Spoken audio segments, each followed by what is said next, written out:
special afternoon. Besides having Brian's, who does a fantastic job, we also have your ticket. But let's look at Brian's early pick five ticket first. Yeah, kind of looking at his ticket. He goes deep here. He uses four runners at 3, 5, 6, and 7, but his single comes in race 2. The Rohan Crichton trainee, Boldness, Luis Saez, and the irons. And I don't know, he likes 1, 5, 6. Race 3, race 4, and 5. Kind of seeing, obviously, he has the option to spread with the single in race 2. So a $54 ticket for Brian. Similarly, kind of looking at my ticket, I also signal Boldness. I just go 3 deep in here and 3 deep in the other races. Kind of looking at race 3, the 2, 4 survivors, my long shot on the card, 6-1 morning line. I think we might get more value than that, but I do think the 1 at New York's Finest is a horse to use, as well as the number 8 Reconfigure. So overall, it ends up being a $40.50 ticket for me in the early pick 5. Well, I know the horse you have on top is currently the 2-1 favorite, and that's Golden Isle, who's dropping to this 12-5 level today and getting blinkers after chasing the pace fading. Got beaten that race double-digit lengths, but it was her maiden special weight debut. But it's leading trainer Safi Joseph Jr. and leading rider Luis Saez. I think last time I was on air, I had a stat that I thought was really good for Safi Joseph Jr., and I think this one almost tops it off a little bit. You mentioned comes out of a maiden special weight race, now making the second start, kind of looking at Safi, how he does with second-time starters on that drop the past year. He's 5 for 11, 45% in the in wins, I should say, 82% in the money with a $3.27 ROI. So obviously there's room for improvement. It is a significant drop. Luis Saez in the irons today. Well, the stats keep coming. It's Safi Joseph Jr., 5 for 10, 278, makes a maiden second time starts on the GP to Pizza. Yeah, that's a pretty strong stat as well. So, to me, Golden Isle made a lot of sense in here. I think looking at other runners, though, you went directly to the outside to the number 7 Uncaptured Faith. Yeah, this one gets the blinkers after responding to the addition. Get the Lasix, after the addition of blinkers with an improved second place finish at this level distance for Jose Pinchin. Paco Lopez in the saddle again. I just thought there's enough upside that maybe this horse can score at 3-1. Of course, you're going to look at leading trainer, leading rider, but this is a horse that might be just flying a little bit under the radar. And Paco was aboard last time out for the only time in this horse's career, and this filly had her best finish, a second place finish. The big question today will be whether or not she likes the Tapita. The number 5 Lady Yonas is eligible to offer more. Boy, she was good last time for most of the race. She was up there dueling for the lead. She finished that improved third behind aforementioned Uncaptured Faith last time out for Ramon Miguel, and he got some speed. She's got some speed, which may play to her well. She does also have experience on the Tapito, with the best finish being a third place finish, 4 starts back at the 12.5 level. I should actually I lied, $25,000 level. She tends to do the dirty work on the front end, so it'll be kind of tough for her maybe to hang around for the win. What about the 4 Cupid Austin as they head to the track for race 1 with 127 in the early pick 5 pool? It's just a long shot for me. There's a couple horses in the double digits on the tote board. This filly's going to get blinkers on in Lasix today, and she's exiting a mile, 70 yards race on the Tapita at the $16,000 level. She didn't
I'm going to show what I can show because at times I show one track, I show another.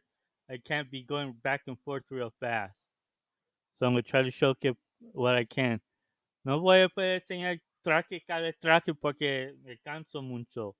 Voy a estar acá por horas. No me puedo estar ahí enseñando traque cada traque.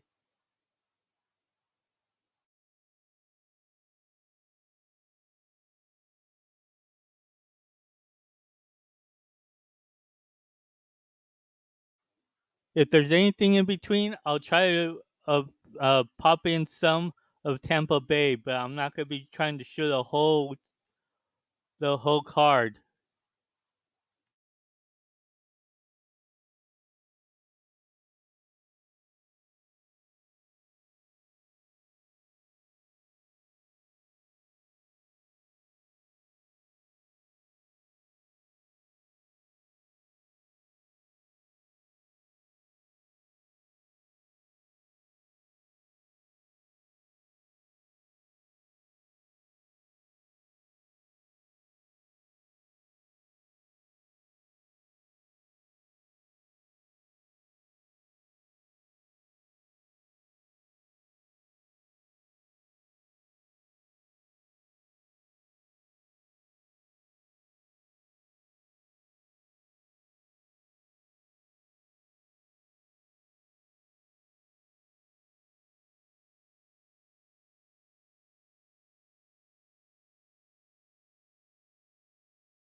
And for those picking selections, I'm only gonna count your guys' top selections, your first selections. No more 3 or 4 selections. You could give them and play them as like an exacta box or something, but I'm only counting your top selections. No more giving off your third selection came in, none of that no more.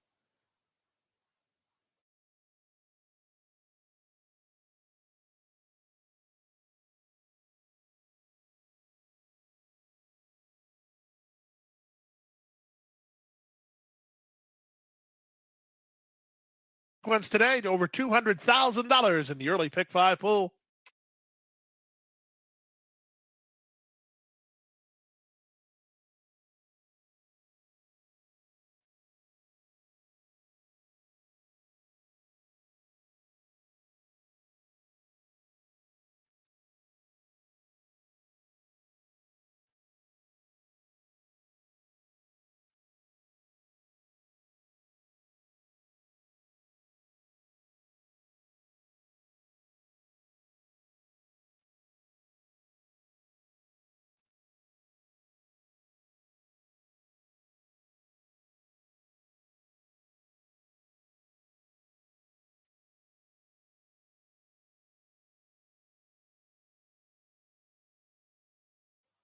Por favor, letras chicas. No hay necesidad de poner letras grandes. Yo no quiero gritando acá.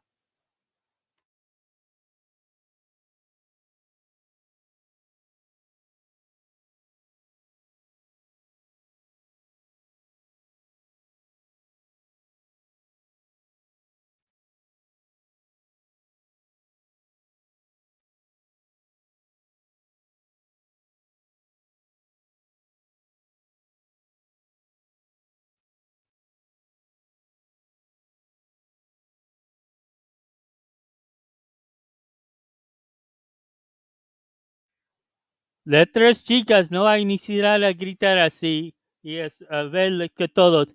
Y puedes poner tus cogidos una vez. No hay 3 o 4 veces a una vez.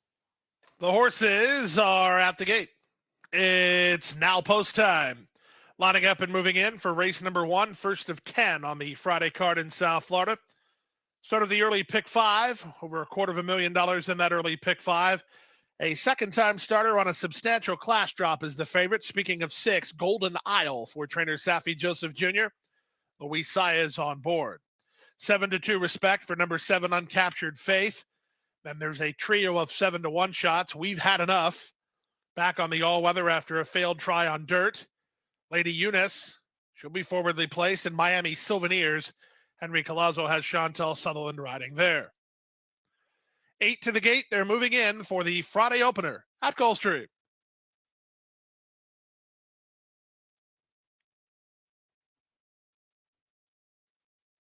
First timer Blame the Media readies, joined in by We've Had Enough. 3 away from a start, waiting for Cupid Austin, Uncaptured Faith, and Miami Souvenirs. Firming to even money, Golden Isle. Uncaptured Faith is ready now. 2 more, Cupid Austin and Miami Souvenirs. Miami Souvenirs and Chantel Sutherland will complete the line.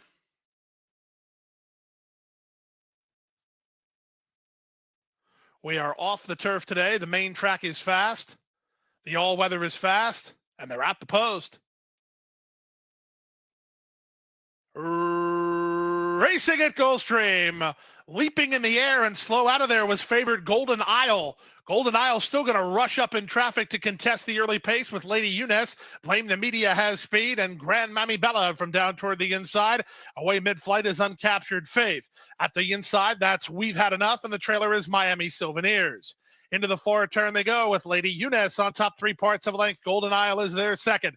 Grandmommy Bella on the outside is third. The rail might be open for We've Had Enough, who's a joint fourth, alongside Uncaptured Faith. Dropping back is Blame the Media with Cupid Austin, and Miami Souvenirs is last as they run to the top of the stretch. It's Golden Isle after the awkward getaway, who now clears Lady Eunice and turns for home on a 2-length lead. Grandmommy Bella tries to take up the slack toward the rail, and We've Had Enough. Looking to angle to the outside is she with 1/8 of a mile remaining. Golden Isle clear and finding from the outside Cupid Austin, from between Grandmommy Bella back to the inside, and We've Had Enough. Final 1/16 of a mile. Here comes Cupid Austin, tries to reach Golden Isle, who's clear. Cupid Austin gaining quickly. Golden Isle hangs on. Golden Isle held on to win it from Cupid Austin second, Grandmommy Bella third. We've Had Enough fourth in 104-4.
Otra vez, no voy a estar enseñando todas las carreras de Tampa Bay.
The horses are approaching the starting gate less than 1 minute to post time. Less than 1 minute here for today's second.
And the horses have reached the gate. It's post time. They're lining up now for today's second as we get set to kick off the early pick 4.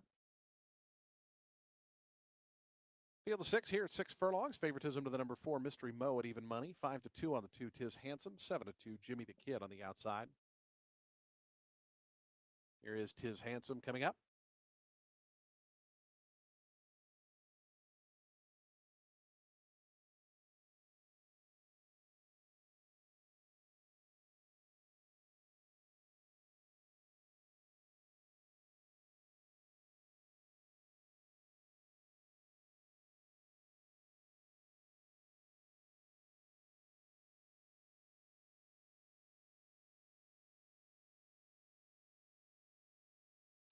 Mystery Mo moving in, just waiting on He's Royalty, and Jimmy the Kid will be all set for a start here today's second as we kick off the early pick 4. Jimmy the Kid, Roberto Alvarado Jr.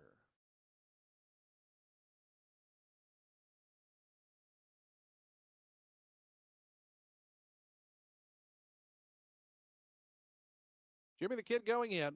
They're in the gate. And the race is on. Toward the inside, Money Song was away in good order. Tis Handsome driving through, and the 2 inside runners quickest here through the opening 16th of miles. Jimmy the Kid sets up shop on the outside in third. Right to that one's inside, Mystery Mo. It's a break of 2.5 more lengths then. Back to First Cadete, He's Royalty, as those two are at the back, and about 6 or 7 off the leaders up front who are battling. Tis Handsome up on the outside of Money Song. Those two go past the half-mile, pull 4 lengths ahead now. Mystery Mo's back in third. Jimmy the Kid, First Cadete, He's Royalty is at the back. 22-2, a contested opening quarter mile here. Money Song on the inside of Tis Handsome. Those two continue on as they've gone 3.5 or 4 lengths ahead. Back in that third spot, Mystery Mo pushed along to go after them. Then comes First Cadete. Jimmy the Kid now back second last, and He's Royalty trails. They continue to battle as they come to the top of the stretch. Money Song on the inside of Tis Handsome. Mystery Mo starting to close in. First Cadete on the outside. Jimmy the Kid trying to rally up his fifth and gaining toward the inside. They've really softened each other up, and Mystery Mo going to try to take advantage. Here's Mystery Mo up on the outside of Tis Handsome and Money Song. Mystery Mo goes to a narrow advantage. Tis Handsome, Money Song. They're still battling, but it looks like it's for second. His first is wrapped up. Mystery Mo and Sammy Camacho by 2.5. It looked like Money Song maybe held on for second. It's really close, though. Tis Handsome right there. Ricardo, te voy a decirte, no más letras grandes. Como ayer te dije.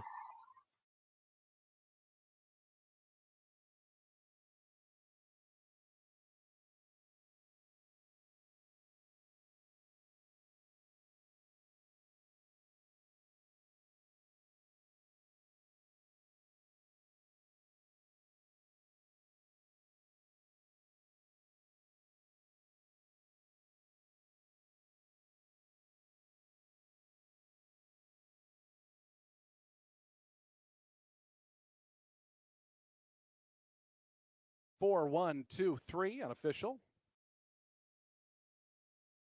4, 1, 2, 3 here today's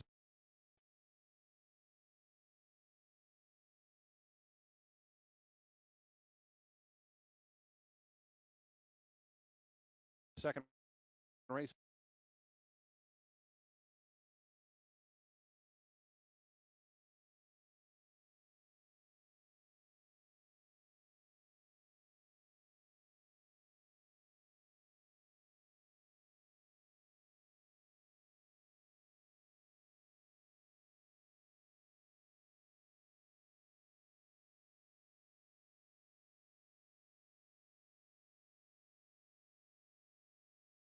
Results are official. Mystery Mo returns $3 for the win.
Race 2 into 2 minutes to the early pick 4.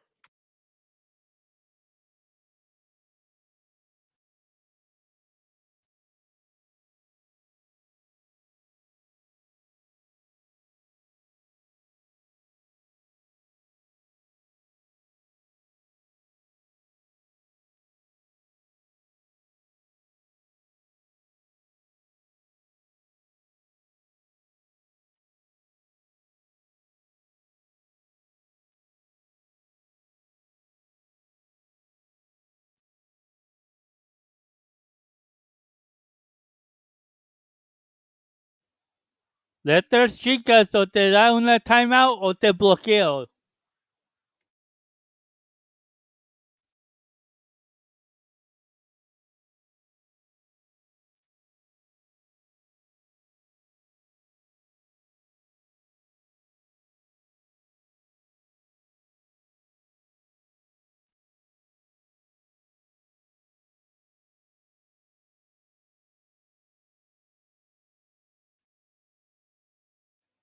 Ganó el 4.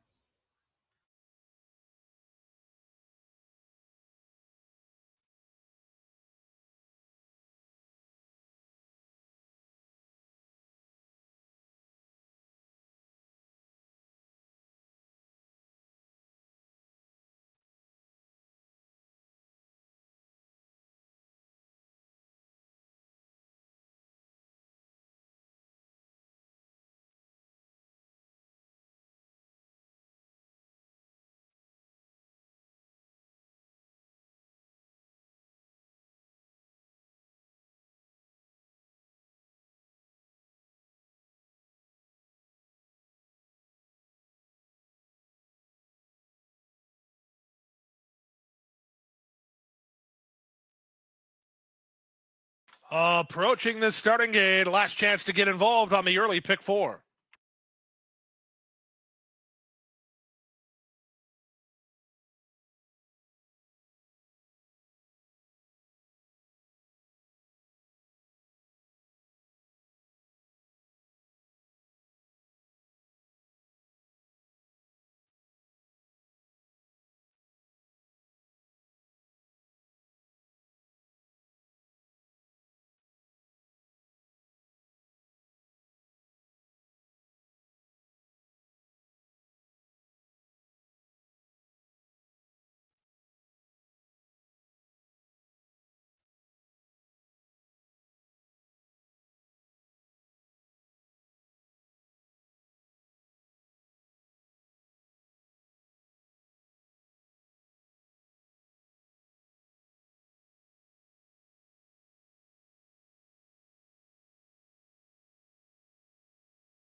The horses are at the gate. It's now post time. Lining up and moving in for race number 2, leadoff leg of the early pick 4. The odds-on favorite is the gray son of Big Drama, Boldness for trainer Rohan Crichton. Chrome Finish, the next one to step forward. Spin Rate and I get Two a lot Princes of are ready. That leaves Boldness and Venezuelans here Meteorito to that complete speak the line. Spanish, so that's all I Meteorito, have. Carlos Lugo to I the do outside post gate. what I like. I like the 4 here as my top 1 selection. mile. They're set for a Good start. luck to everyone. Buena suerte a todos.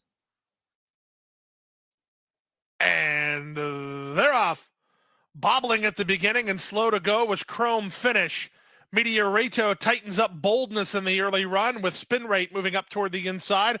At the rail, Two Princes is toward the back of the field alongside King Slew as Boldness makes his way to challenge Meteorito for the lead.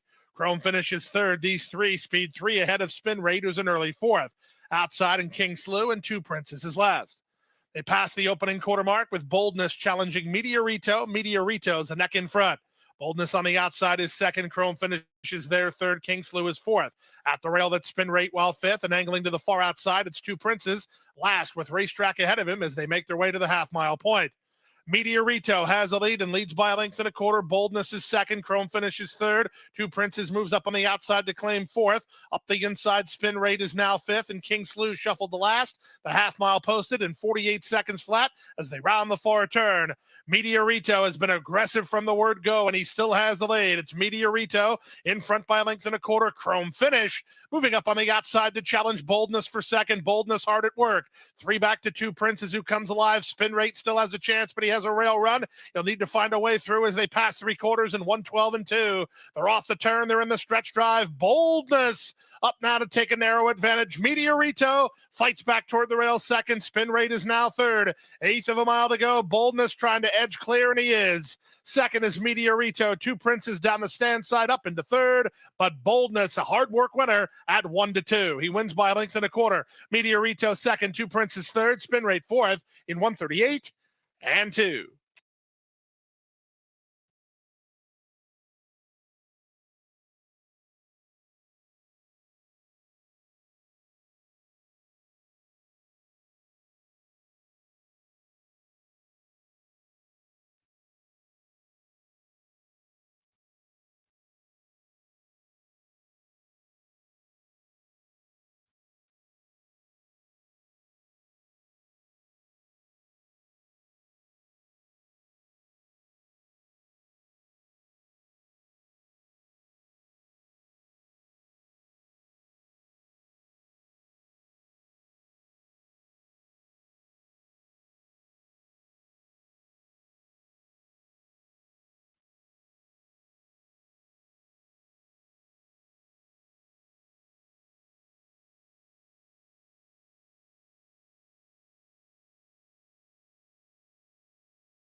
Returning to the winner's circle now, a 1-2 winner of race 2. Here's the 5, Boldness.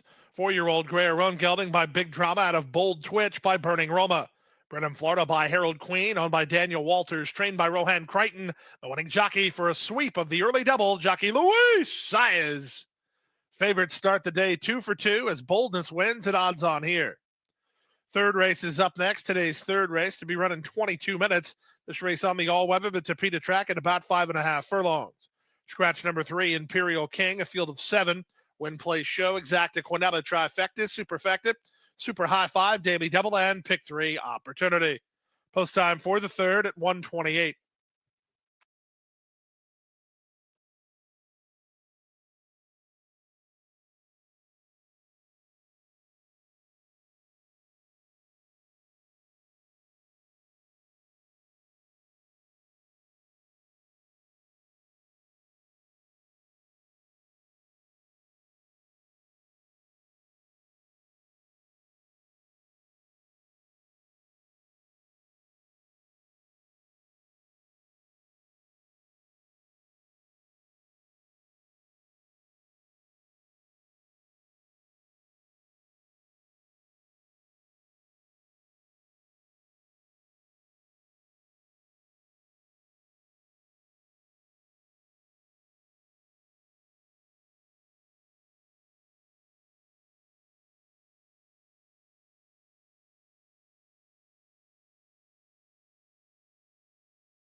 Horses coming out of the track post parading for today's third race. As we start a pick 3 here, $5,000 claiming event for 4-year-olds and up. They'll be at 6 furlongs. Field of 8 to go postward. No scratches or jockey changes here in today's third. This race offers daily double, exacta, trifecta, superfecta, pick 3, and we offer a super high 5 here. Post time for today's third in 7 minutes. 7 minutes to post time. Ganó el 5 en el Gulfstream.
Carlos, por favor, letras chicas.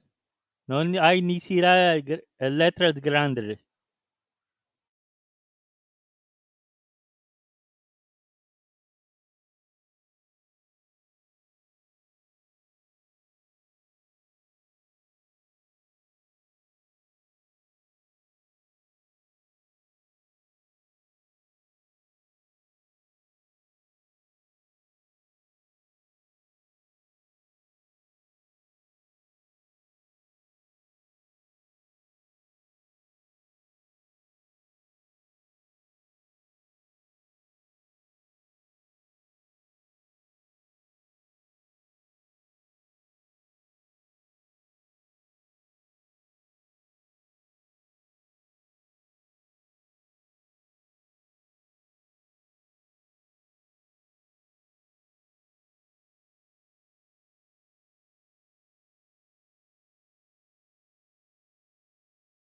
2 minutes to post time. Today's third race is coming up in 2 minutes. 2 minutes to post.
The horses are approaching the starting gate. Just less than 1 minute to post time.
And the horses have reached the gate. It's post time. They're lining up now for today's third. Field of 8 here at the 6 furlong distance. Favoritism right now to the number 6 Imperial Brew at 6-5. 7-2 on the number 2 Bernhanu, your second choice. Here is Imperial Brew. Gray out to gate 6. Bernhanu moving up to gate 2.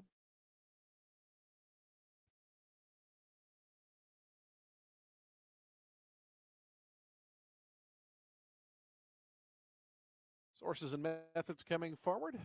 We're just waiting on Tangled Web and Candy My Boy, and we'll be all set for a start here. Today's third event.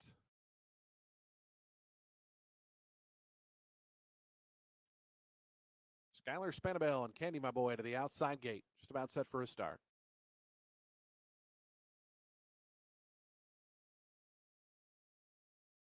Candy My Boy goes in. They're in the gate. And the race is on. Caught him in a pretty good line.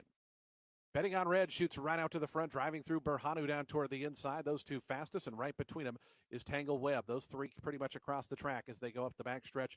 Length and a half in front of Preferred Outcome, who's down toward the inside in fourth.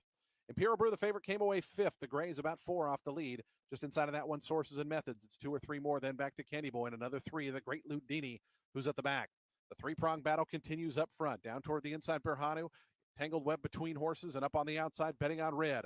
Those three through an opening quarter in 22 and 2/5 seconds. It's Berhanu and Neck in front. Betting on red is second. Trying to come through Imperial Brew in between horses. Preferred Outcome in a tight spot there down toward the inside. Had to tap on the brakes, did Isaac Castillo as they wind around to the quarter pole. Berhanu still the leader. Imperial Brew looking for room. Going to try to go between that one and Betting on red. Trying to wind up. Candy My Boy is making up ground out 4 deep. They turn to the top of the stretch. Berhanu the leader. Imperial Brew, though, poised and set sight after that leader as they come to the furlong pole. Here's Imperial Brew. Imperial Brew up on the outside of Berhanu. They've pulled 3.5 ahead of Preferred Outcome and Candy My Boy. Final 16th to go. Berhanu's not done. Berhanu's battling back. Imperial Brew on the outside. Berhanu has it. Berhanu wins it. Turn back that challenge from Imperial Brew, who had to settle for second. Long way back to Candy My Boy. Preferred Outcome and the Great Ludini.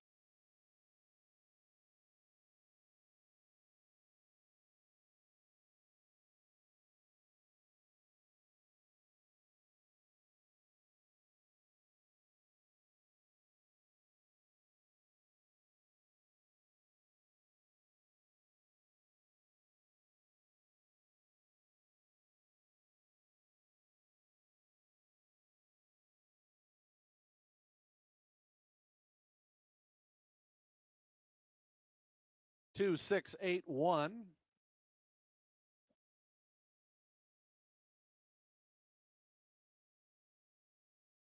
Do take note, the stewards have posted the inquiry sign. They're looking at the run around the far turn, around the 3/8 pole.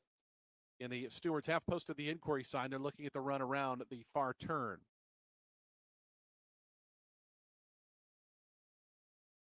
Final time was 1:10.79 seconds. 2, 6, 8, 1, and 5. Unofficial here. Stewards inquiry. They're looking at the run around the far turn.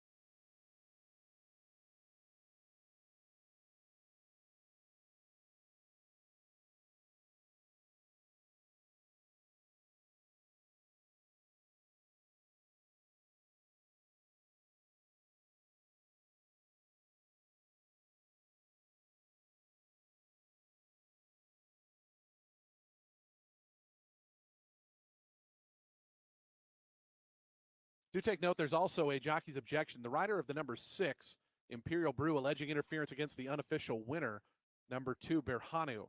So the steward's inquiry looking at the run into the turn and on the turn, and then a jockey's objection, 2nd against 1st, 6 against 2. Please hold all tickets.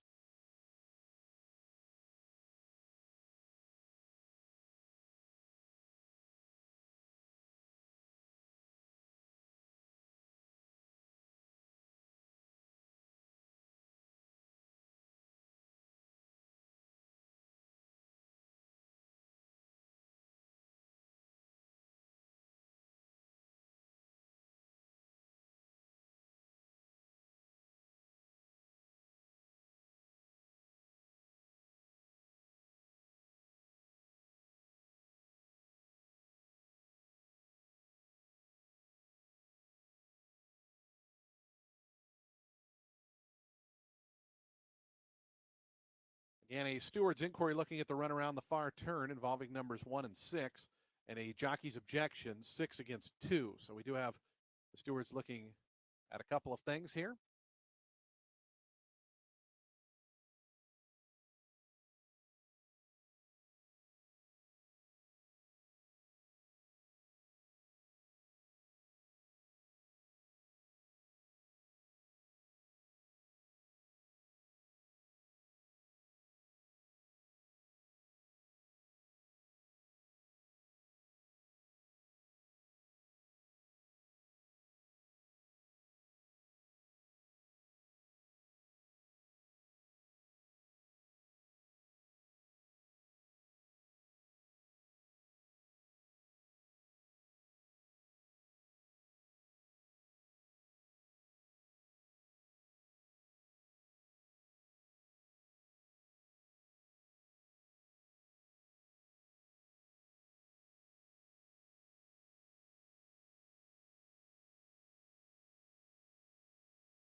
Cuando te digo que quiero letras chicas, lo quiero de letras chicas, no grandes, por favor. No te voy a decir otra vez.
El nuevo orden allá en la Tampa Bay es 2-8-1-6. Descalificaron el 6 y subieron el 8.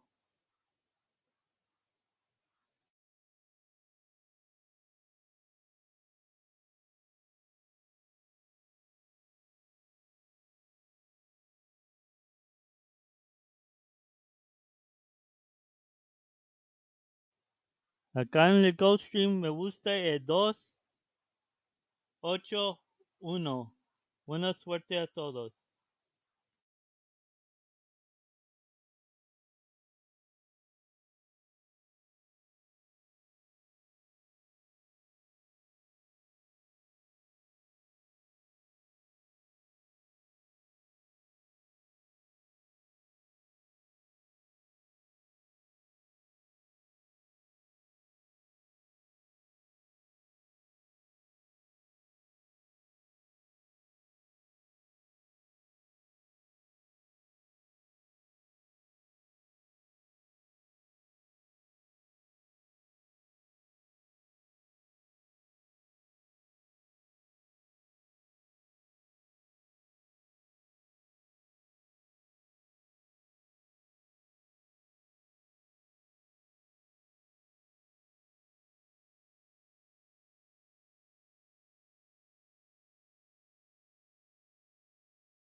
Small letters, please. Letras chicas.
Reconfigure going to the outside gate to complete the line. They're at the post. And they're off. From the rail, New York's Finest comes out firing, pursued by Forest Survivor, who's on the go, and up on their outside, No Name Maybe, farther out and Reconfigure. They're followed by Grand Malbec and Hard Bell, and the trailer is Star Weaver. They make their way half a mile from the finish. It's Forest Survivor and Luca Panici with inside position and the lead. From the outside, No Name Maybe is there second, 3 wide and Reconfigure third. New York's Finest is at the rail in fourth, 2 better than Grand Malbec, then Hard Bell, and nothing at all yet from Star Weaver, a long way behind, not keeping up at all. 22-2 for the opening quarter. Forest Survivor maintains a narrow lead. 3 wide Reconfigure from between No Name Maybe. New York's Finest vacated the inside to wheel 4 wide, 5 wide Grand Malbec, and they're at the top of the stretch. On the inside, Forest Survivor tackled and passed by Reconfigure, who's on the go now for Luis Saez, and Reconfigure is kicking clear. Forest Survivor trying to hold on to second, but New York's Finest appears to pick him up down the center in Grand Malbec. It's Reconfigure in front. New York's Finest did get second. Third was Grand Malbec, and fourth was Forest Survivor in 102 and 3.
We had 2 claims out of today's third race. Number 2, Berhanu, the winner was claimed, goes to owner Alejandro Mendieta and Robert Raymond, the new trainer. Number 6, Imperial Brew, was claimed in a 4-way shake, goes to owner trainer Anthony Granitz.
The horses coming out on the track post-parading for today's 4th race, $12,500 starter optional claimer. 4-year-olds and up, they'll be at 7 furlongs over the fast main track. We start the Ultimate 6 in here. The Ultimate 6 starts anew, no carryover today. Scratch the number 2. He's smoking now. Number 2 is scratched. Jockey change on the 1. Prepare for glory. Make the runner Huber Villa Gomez. Field of 6 set to go as we offer daily double, exacta, trifecta, superfecta, pick 3. And we start the Ultimate 6. Post time for the 4th is just 6 minutes away. 6 minutes to post.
2 minutes to post time. Today's fourth race, the Ultimate Six, is just 2 minutes away.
The horses making their way up the 7 furlong chute. They are approaching the starting gate. The Ultimate Six. Today's fourth race is less than 1 minute away.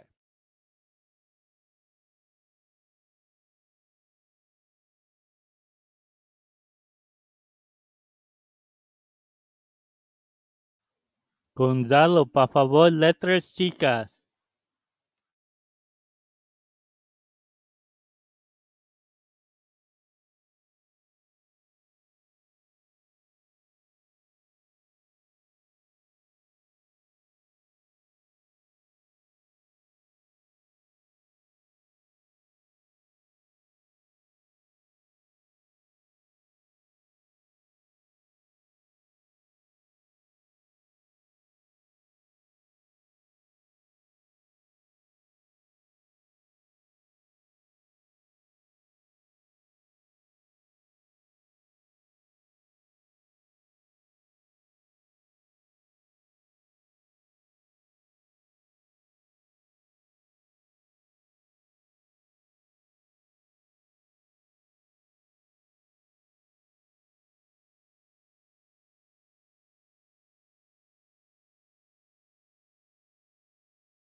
And the horses have reached the gate. It's post time. They're lining up now for today's fourth. So we get set to kick off the Ultimate Six here. 6 of them at 7 furlongs. Favoritism odds on to the number 4, Native Hawk at 3 to 5. 9 to 2, numbers 5 and 6. 5 to 1, number 3, Litigant, will be the next to join.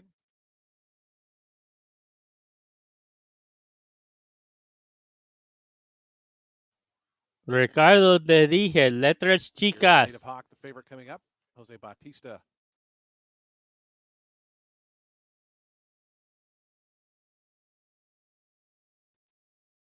Tony Small coming in. Waiting on Bourbon Wisdom and Riva Darlin will be all set for a start here in today's fourth.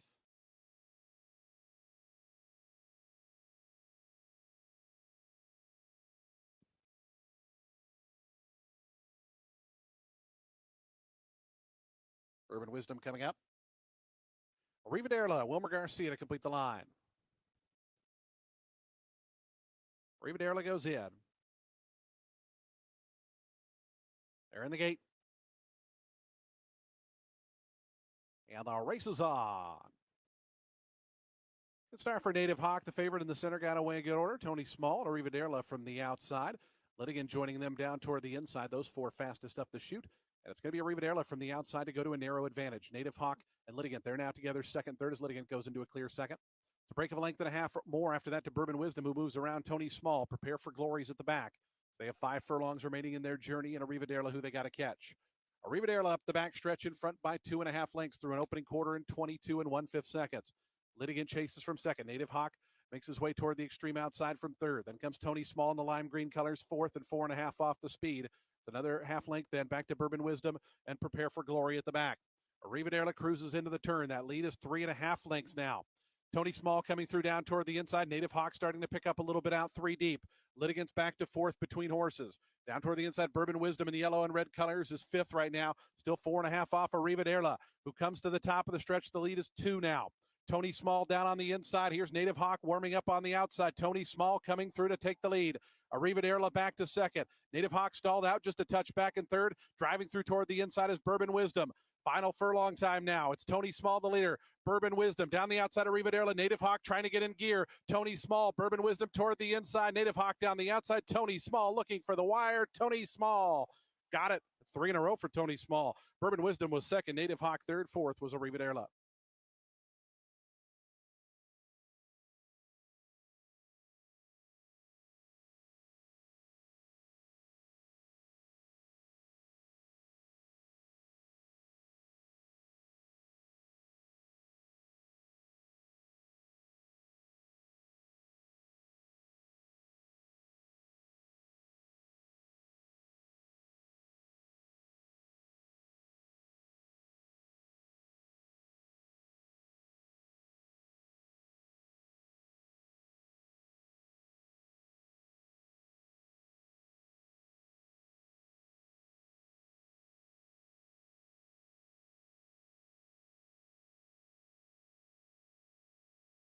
.123.44 the final time for the 7/8. Tony Small victorious once again. 5, 6, 4, 7, and 1.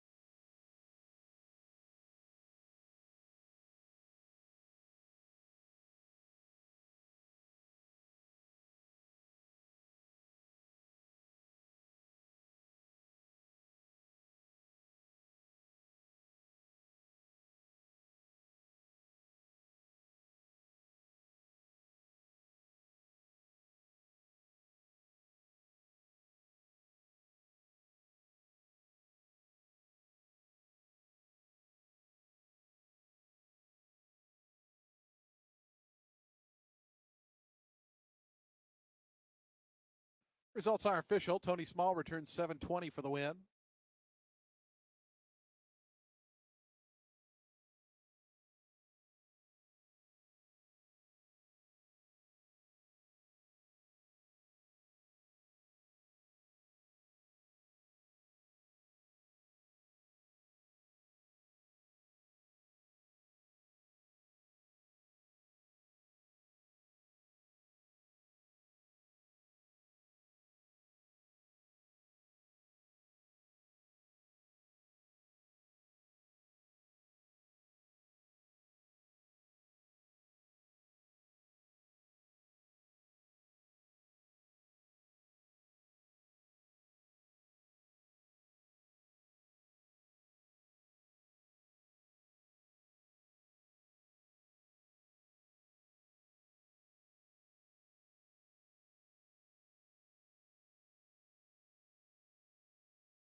Still time to wager. It's the fourth race on the main track.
The horses are at the gate. It's now post time. Lining up and moving in for race number 4, where the race favorite is the outside horse, number 6, Disco Queen, Corey Lannery for Ken McPeak. The other favorites include 1, Holding Court for trainer Cheryl Weinball, and number 5, How About Dem Apples? Sean Bridgemahan up for Jeff Hiles. Disco Queen, second start of the racing career, draws the outside gate. It's a field of 5 at 1 mile. We are set for a start. And they're off. Poor beginning for Disco Queen at the back.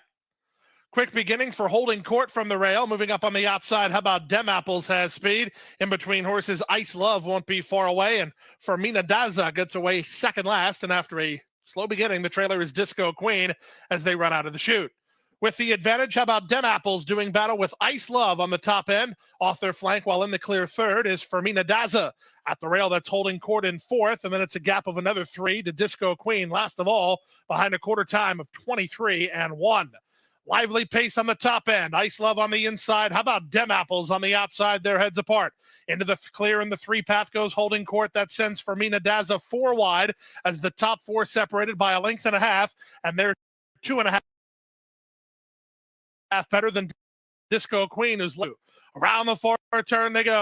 How About Dem Apples? Ice Love Holding Court on the scene now. Disco Queen, she gets started and she's getting ready to launch 4 wide for Lannery. Dropping back is Fermina Daza as they run to the top of the stretch. How About Dem Apples? Under siege. Holding Court challenging far outside in Disco Queen. The 3 favorites separate themselves with a quarter of a mile left to go. It's Holding Court who comes away with the lead. Disco Queen on the outside tries to get after it toward the inside. How About Dem Apples? Not finished yet with 3/16 remaining. Holding Court now an eighth of a mile from home and 2 on top. Disco Queen on the outside tries to get into second as How About Dem Apples battles back gamely. Disco Queen destined for third. Holding Court close to home with the lead. How About Dem Apples second. Disco Queen third. Holding Court in front. Second is How About Dem Apples. Disco Queen is third in 1:39-1.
1, Holding Court was the winner. 5, how about Dem Apple second? Number 6, Disco Queen third.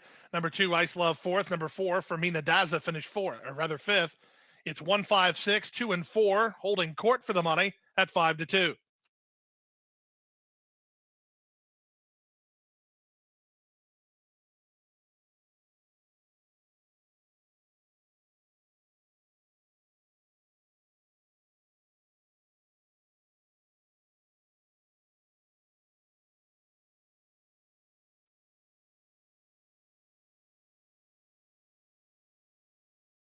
Returning to the winner's circle now, the winner of the fourth race, number 1, Diane Olson's Holding Court.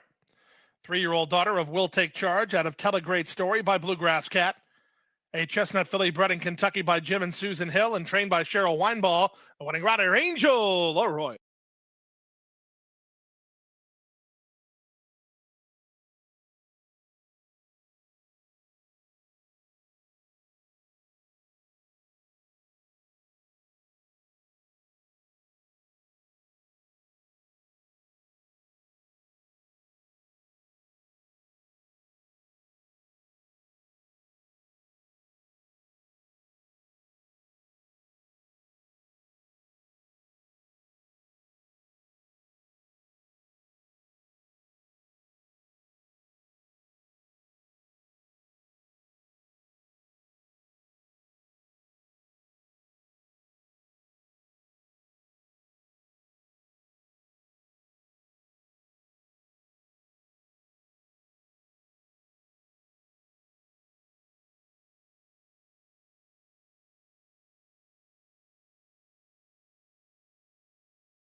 The horses coming onto the track post parading for today's 5th race as we get set to kick off the late pick 5.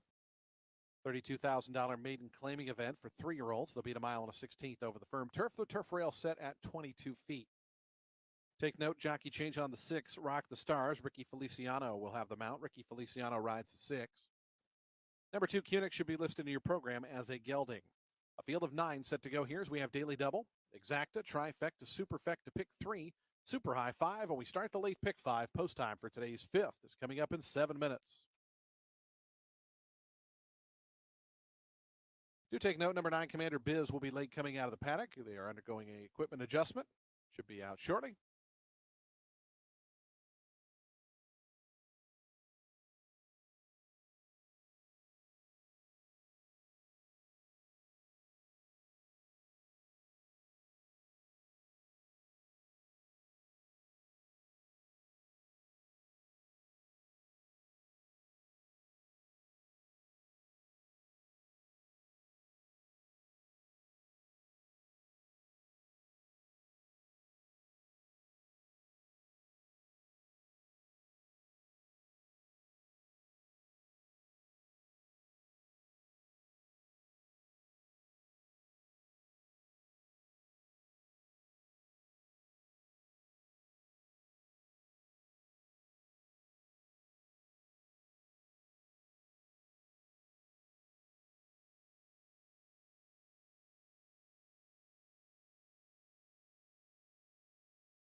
2 minutes to post time. Today's fifth race. The late pick 5 is 2 minutes away. The horses are on the turf course. They are approaching the starting gate. 2 minutes.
The horses are approaching the starting gate. Less than 1 minute to post time.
And the horses have reached the gate. It's post time. They're lining up now for today's fifth as we get set to kick off the late pick 5. Field of 9 here at a mile and a 16th. Turf rails out at 22 feet today for our 3 turf races today. Stealth Mission and Sir Saffir, the first pair to go in.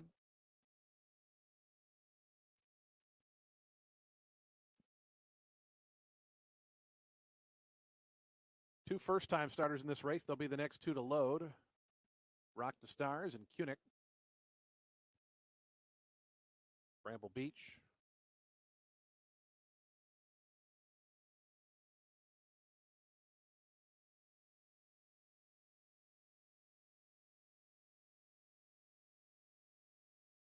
2 more left to load. Arrigo and Commander Biz, and we'll be all set for a start. Commander Biz and Wesley Henry up to the outside gate. Late pick 5 on a Friday. Commander Biz coming up.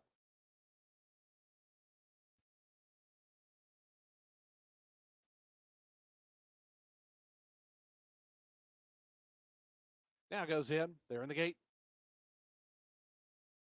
And the race is on. Caught him in a pretty good line. In the center, Sir Saffer shows out first, goes right to the front. Up from the outside, Commander Biz is quick, and those two speed through the opening 16th of a mile. Arrigo sets up shop just in behind them third. Winter's Ghost is the grayest, and that one's outside in the 4th position as Commander Biz a little tough to handle up on the front end.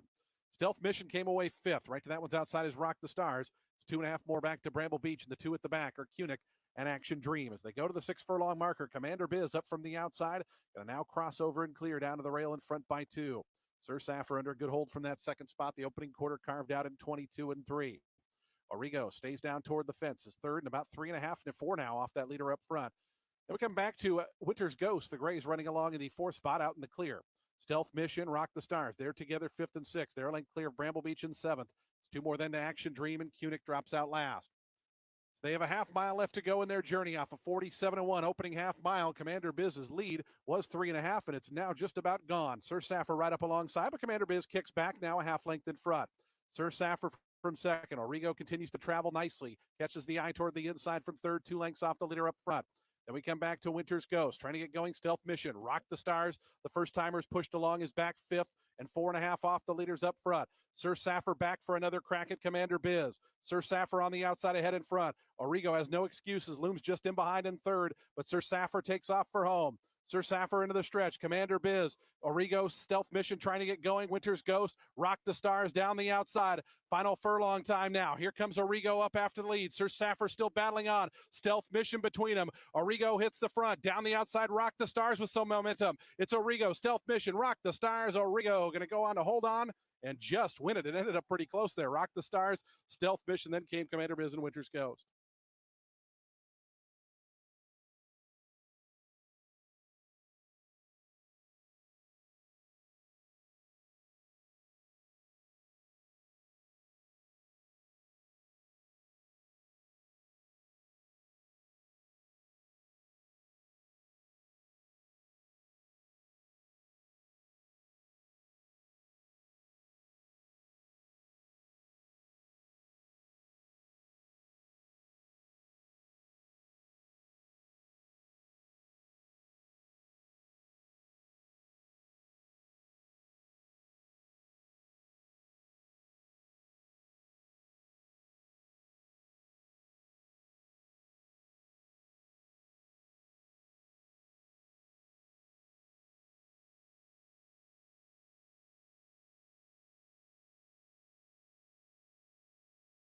Four, 6, 1, 9, and 8.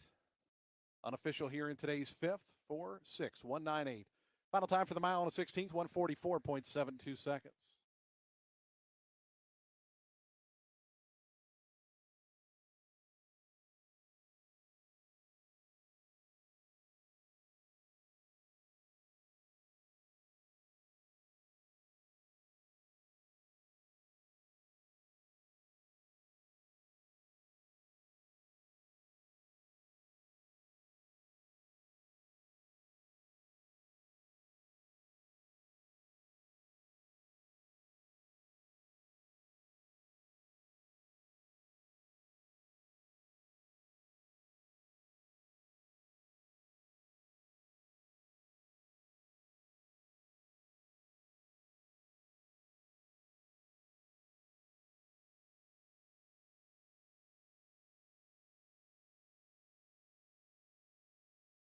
Results are official. $9 on the win for Arrigo.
The horses are at the gate.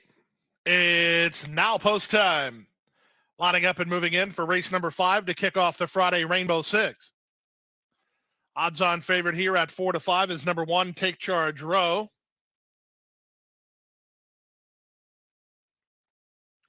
Take Charge Row has Luis Saez riding, who already has 3 wins on the program. Undisturbed will be next, then Havana Love.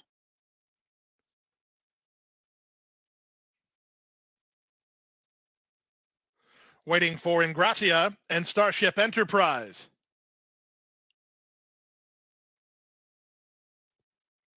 Starship Enterprise and Miguel Vasquez drawn the outside gate. Will complete the line.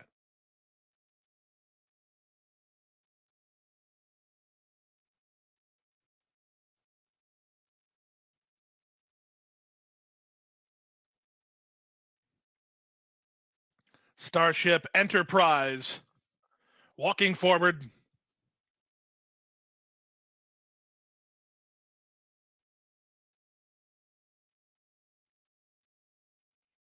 It's time for the Rainbow Six. And they're off. Ingracia, one of the first to break, moving out the rail into Vanishing, won't be far away, splitting them, and Undisturbed into the top flight. Taken in hand is Take Charge Row. She's an early 4th. Starship Enterprise is 3 wide, and Havana Love is on heels between. Havana Love angles 4 wide. That sends Starship Enterprise 5 wide, and Take Charge Row save ground. Around the first turn they go, into Vanishing and Undisturbed, battling on the top end. Havana Love is in the clear and marching forward outside of Ingracia. Luis is watching all of that unfold aboard the favorite, Take Charge Row, who is second last at this stage, only 3 lengths behind and 2.5 to the trailer, Starship Enterprise. 24 seconds for the opening quarter. There are 4 across the course here. From the inside out, into Vanishing, Undisturbed, Ingracia, and Havana Love, widest of all. Good trip here for Take Charge Row. She has no excuse. She's 2 lengths better than the trailer Starship Enterprise through an opening half mile of 47-2. They now swing to the far turn. Into Vanishing is the first to drop back, so Undisturbed has the lead. And Gracia is second. Havana Love is 3 wide third. Into Vanishing backed off, but Jaramillo's still got a hold on her, so she might have some more run. A length and a half better than Take Charge Row, and Starship Enterprise has trailed throughout. Around the far turn to the top of the stretch, it's Undisturbed in front. Far outside Havana Love, from between Ingracia. Saez still hasn't asked the favorite to go yet. Take Charge Row. She wheels widest of all, and Into Vanishing is on for a rebid between. Top of the lane, Into Vanishing takes a shot at Undisturbed. Take Charge Row, produced down the center by Saez. 1/8 of a mile to go. Take Charge Row has now taken charge indeed. And Take Charge Row is 1-2, and that 1-2 is easy money as she comes clear to win it. Into Vanishing second, Starship Enterprise third, Havana Love was 4th in 1:42-3.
1, Take Charge Row was the winner. Number 3, Into Vanishing second. Number 7, Starship Enterprise third. Number 5, Havana Love fourth.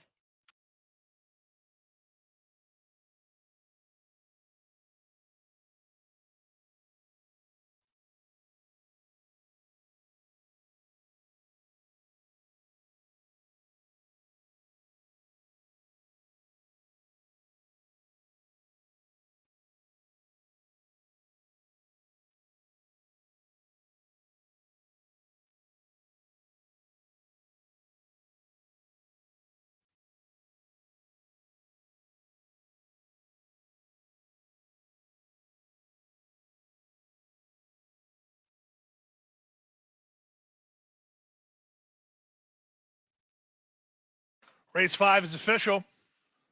Race 6 is next. Start of the late pick 5, 1 mile on the main track.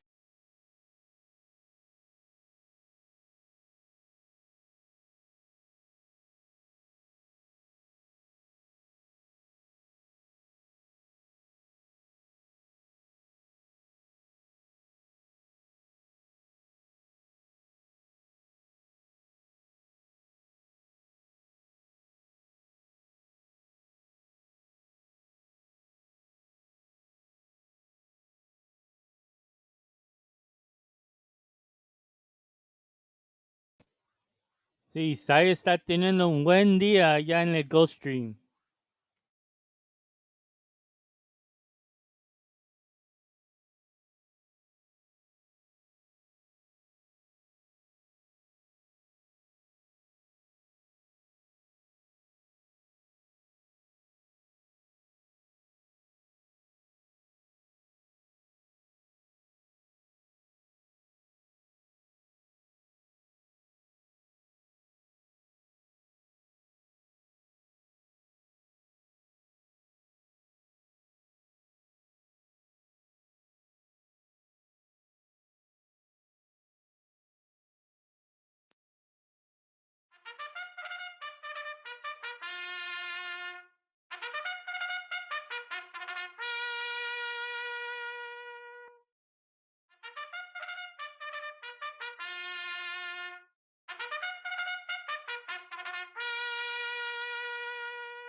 The horses coming onto the track post parading for today's 6th race as we get set for the late pick 4. It's a maiden claiming event, $16,000 the claiming price for fillies and mares, 4-year-olds and up. They'll be at 7 furlongs. Scratch the number 6.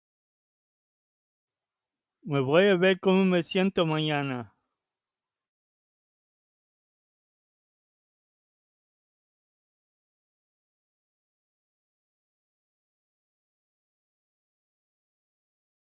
$1,000 in the Super High 5.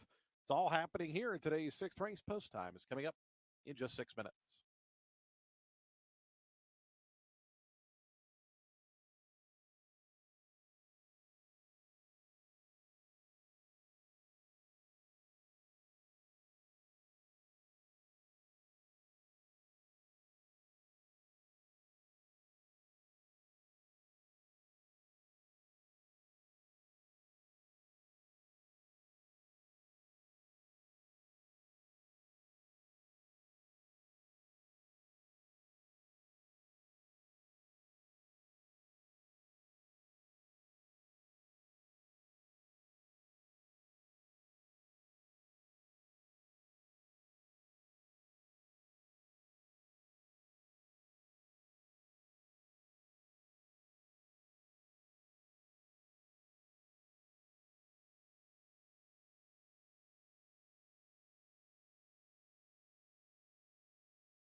2 minutes to post time. Today's 6th race is coming up in 2 minutes. 2 minutes to post.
The horses making their way up the 7 furlong chute. They are approaching the starting gate. Post time for today's 6th race coming up in just 30 seconds or so.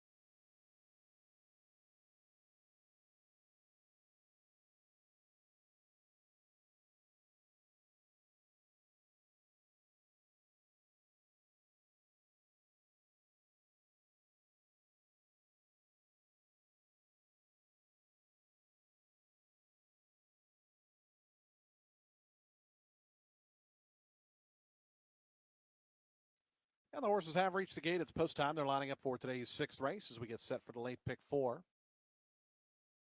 Field of 8 here at the 7 furlong distance. Fillies and mares. And favoritism to the outside throughout the wagering period. Number 9, Calidad is 4-5.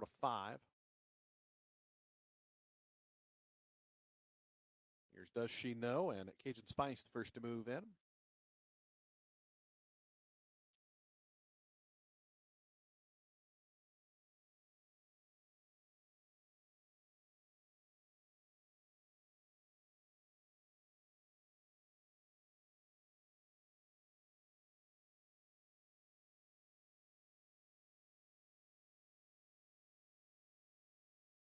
Ransom's Reward coming forward. Waiting on Royal Gold Digger, Princess Lacey, and Calidad will be all set for a start. Princess Lacey going in, Royal Gold Digger to gate 4. Por favor, use the letras chicas. Por Calidad, favor. Edgar Perez to the outside draw.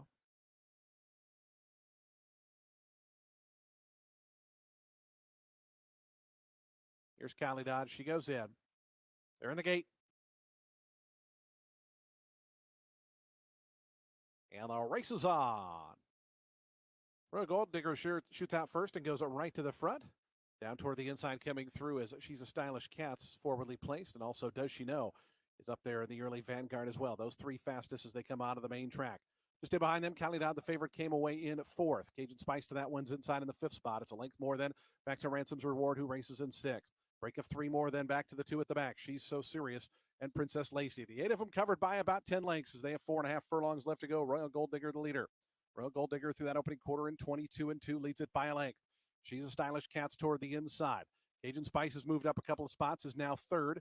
As fading back a little bit there, Does She Know, passed by Cali Dot on the outside. Two more then back to Ransom's Reward. She's So Serious starting to get going from the back, and Princess Lacey is the trailer. She's a Stylish Cats now moving inside of Royal Gold Digger, and these two match strides as they go to the 5/16 pole. They're 2 lengths ahead of Cajun Spice, who's pushed along to go after them from third.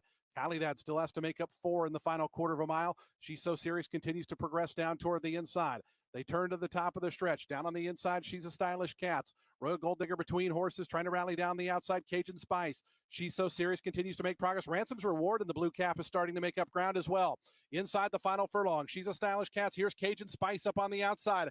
Ransom's Reward looking for room, going to shift to the outside. It's Cajun Spice in front. Ransom's Reward down the outside. Cajun Spice to win it. Ransom's Reward was second. Third went to She's a Stylish Cats. Fourth, Calendad, and fifth, Royal Gold Digger.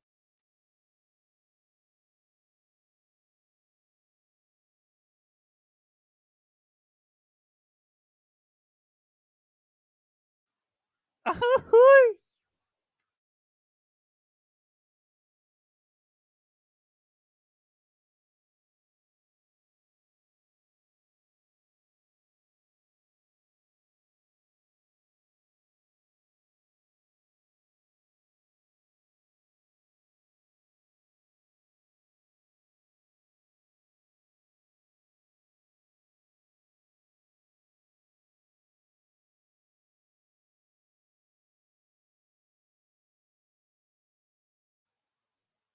Please use small letters, please.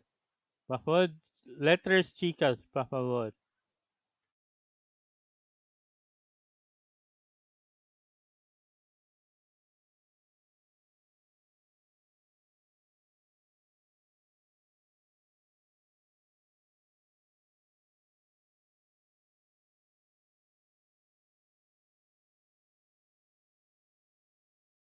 One, 3, 2, 9, and 4. Final time 126.32 seconds. Cajun Spice at 7-2.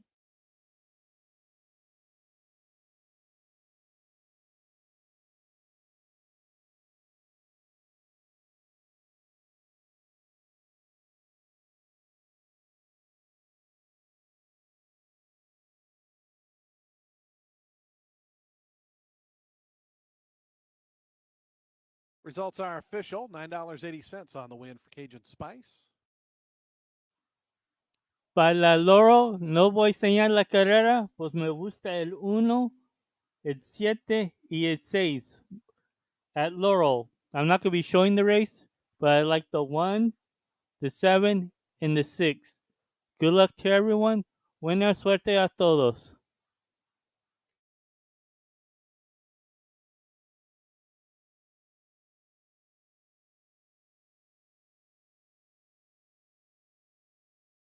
Into the winner's circle goes Cajun Spice, 4-year-old chestnut filly by Cajun Breeze out of Girls Night Out. Bred in Florida by Shady Brook Farm Incorporated. Karen Phillip, the winning trainer. Karen Phillip owns along with Tage Buhit.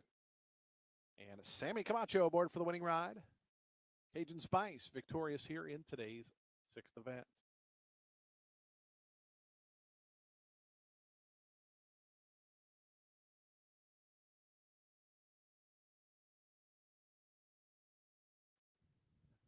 That exact is $60. Dollar trifecta $96.60. The dollar super $213.80.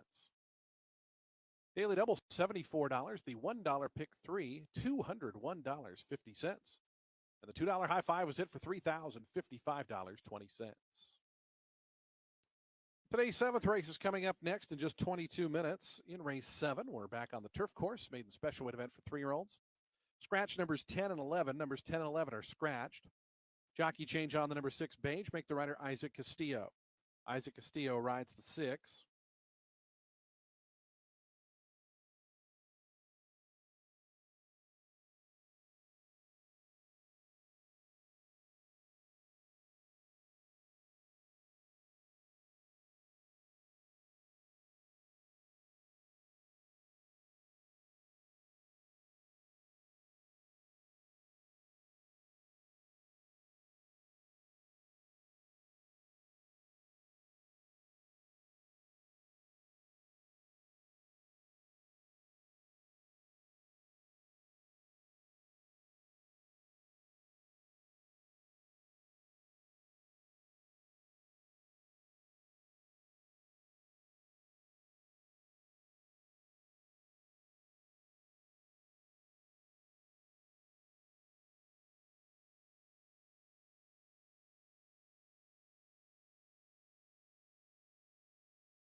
Hay cerquita de 25 minutos para la primera carrera en Santa Anita.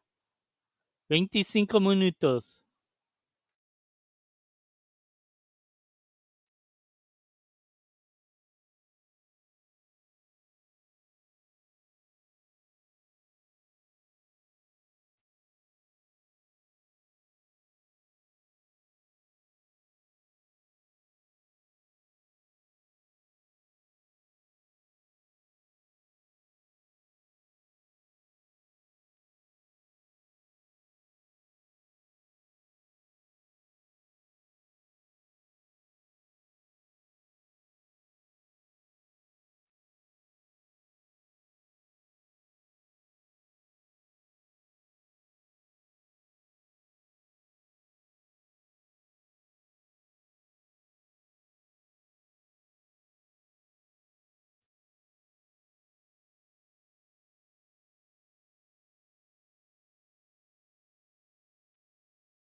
Buena suerte a todos.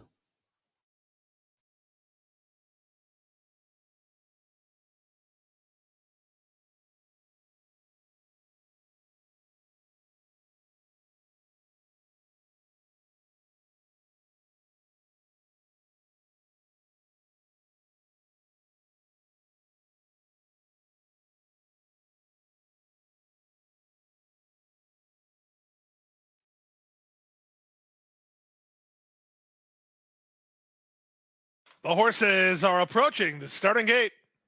1 minute.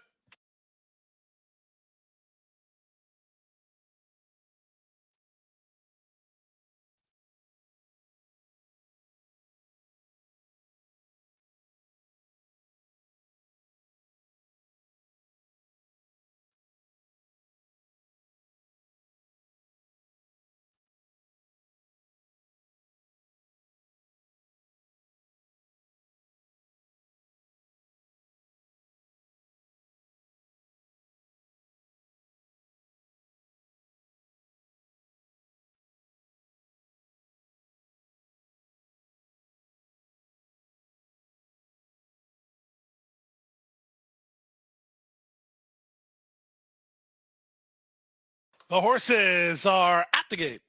It's now post time.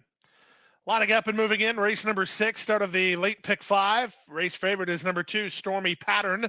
Chantel Sutherland is the jockey for trainer Safi Joseph Jr. Safi already with a training victory on the program. Source was recently second behind Mark Hamian. Came back to win a stake at Tampa just last weekend. King Tsunami and Carnivore, the last two to go up. Carnivore and Corey Lannery to complete the line. Start of the late pick 5.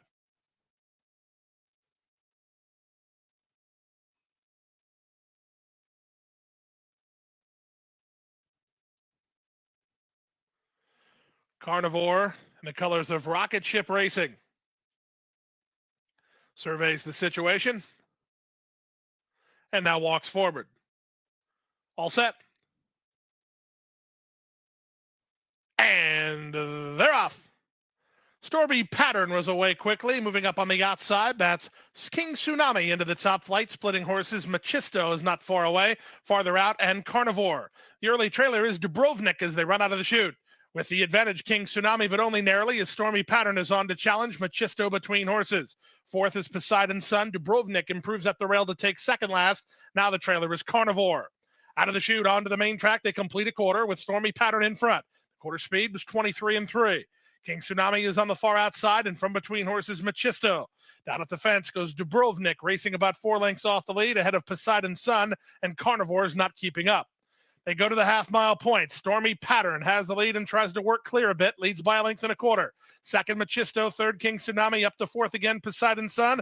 Dubrovnik giving the green light, not launching any rally yet. He's actually dropping back a touch, and the trailer is Carnivore. 46 seconds for a picked-up half-mile speed. Less than 3 furlongs to run. Stormy Pattern under a loose rein, but in front. From the outside, Poseidon's Son circling horses and on the go. Up into second is he. Back to third, Machisto. Dropping back is King Tsunami. Dubrovnik didn't fire. The trailer Carnivore, the leader Stormy Pattern. After 3 quarters in 1:10 and 2. They're at the top of the stretch. The leader is Stormy Pattern by 2.5. Machisto is there second toward the rail. It's Carnivore putting in a late bid. Machisto still has a chance at Stormy Pattern. He's 2.5 lengths down, starting to gather a bit of momentum. Final 16th of a mile. Stormy Pattern kept to his business, and he'll hold sway. Stormy Pattern in front. Machisto second for the Safi Joseph Exacta. Third was Carnivore. Fourth was Poseidon's Son in 1:37 and 2.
Hay 13 minutos para la primer carrera en la Santa Anita.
Been hot connections thus far here at Tampa's. Battling Bailiff going to be the first to go in. Napoleonic War, the favorite, has gone forward.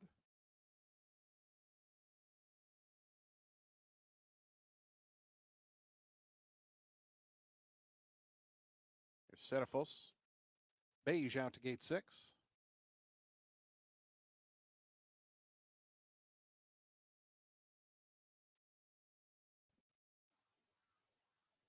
Letras chicas, por favor.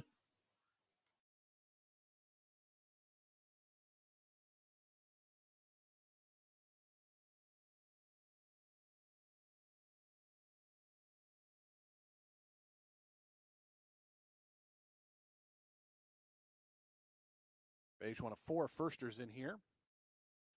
The others numbers 4, 5, and 8.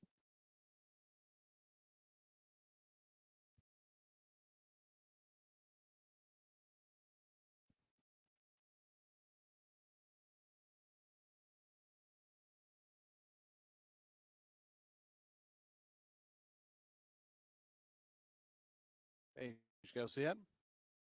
Here's Machine Gun Preacher, Fernando de la Cruz up to gate 7.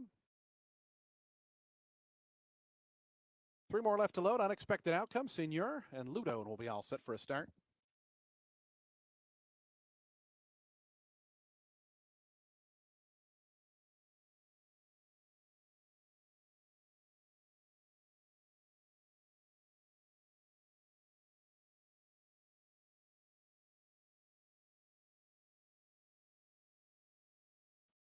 Senor's gone in. Here's unexpected outcome. Ludo going to be the final pair.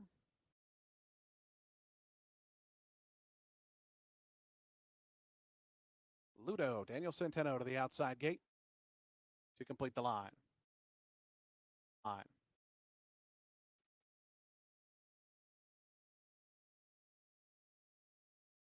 Ludo goes in. They're in the gate. And the race is on. Napoleonic War, the favorite, away just a step slow. Bolt from the blue came away in good order, goes right out to the front. Senor showing good debut speed, and Beige in between them, also forwardly placed as they come onto the main track. Those 3 up front. Battling Bailiff in a real tight spot under a stranglehold there from that 4th spot. Ludo moves up alongside him, takes over that 4th position. It's 2 more back to Serafos. Then comes Unexpected Outcome. Machine Gun Preacher with 1 beat, and that's Napoleonic War, who's at the back. They have 6 furlongs left to go in their journey. And up front, Bolt from the blue is the leader, a length and a half now to Beige and Senor up on the outside. They all try to settle down a little bit as they run on that first turn. Ludo is 4 deep in the 4th spot. The length and a half more then. Back to Battling Bailiff. Serafos to that one's inside. Unexpected Outcome between them. The length and a half more then back to Machine Gun Preacher and Napoleonic War still at the back. 25 seconds for the opening quarter mile as they have just over a half mile left to go in their journey. And it's Bolt from the blue, the leader. Bolt from the blue in front of length and a half. Senor continues to travel pretty well in the 2nd spot. Beige down toward the inside is 3rd. Here's Ludo in 4th. Here's a backstretch move. Unexpected Outcome on the outside has gone past a few rivals, is now up to 5th. Serafos stays toward the inside in the 6th spot.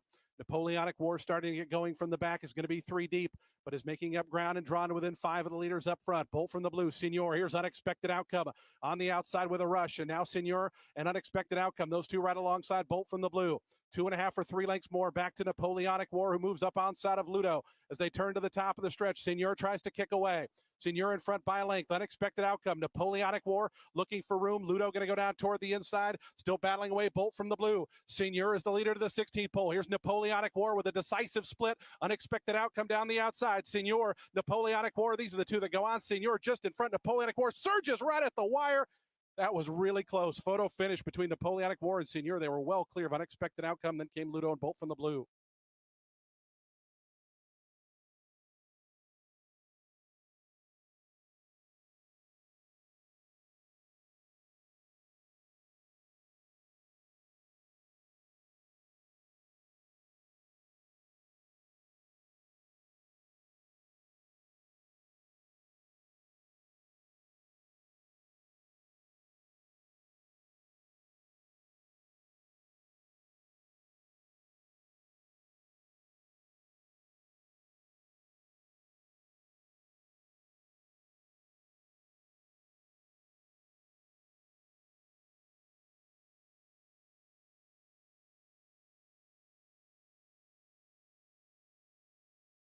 Photo finish, please hold all tickets. Photo finish here between numbers 5 and 8.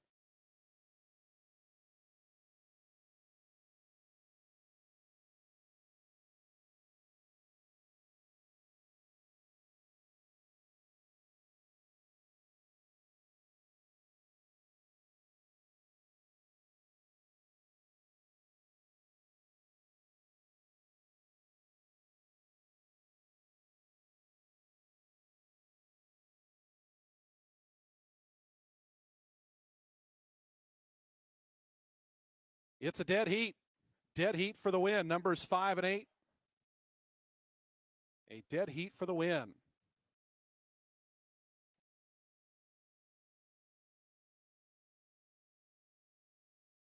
Dead heat between numbers 5 and 8. Napoleonic War and Senior, as they both break their maiden here in today's 7th event.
Good day, everybody. Just a gorgeous day here at Santa Anita. I'm Zoe Capman, back here by the starting gate in the 6.5 furlong shoot. The turf course is in absolutely tip-top condition. And so are these horses right behind me. I got a good chance to see them. I actually really like the one, Air Force Woman, the daughter of Air Force Blue. If you look at all three of her starts, her first two starts, she never got out of the gate. She got sent up to Golden Gate in her last to go 2 turns, and she actually finally broke out of the gate. She looks on her toes. She gets the leading rider, Flavia M. Pratt.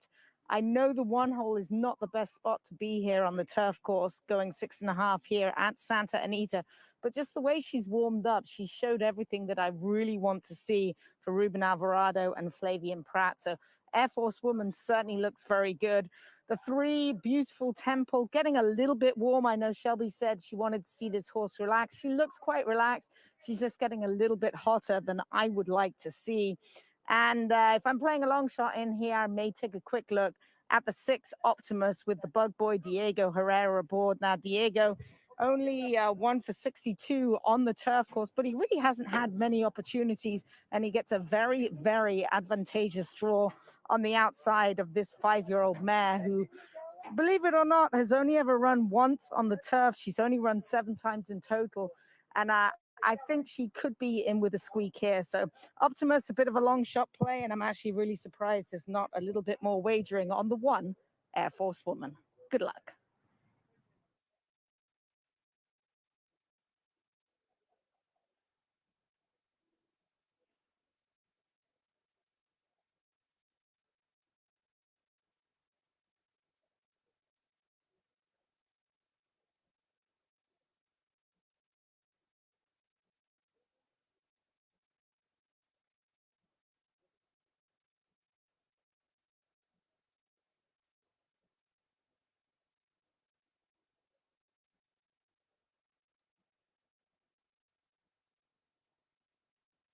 Post time for the first start of the early pick 5. Air Force Woman and Avantap,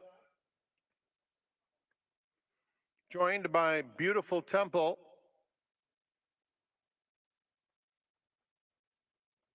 Bowl of Cherries will be next.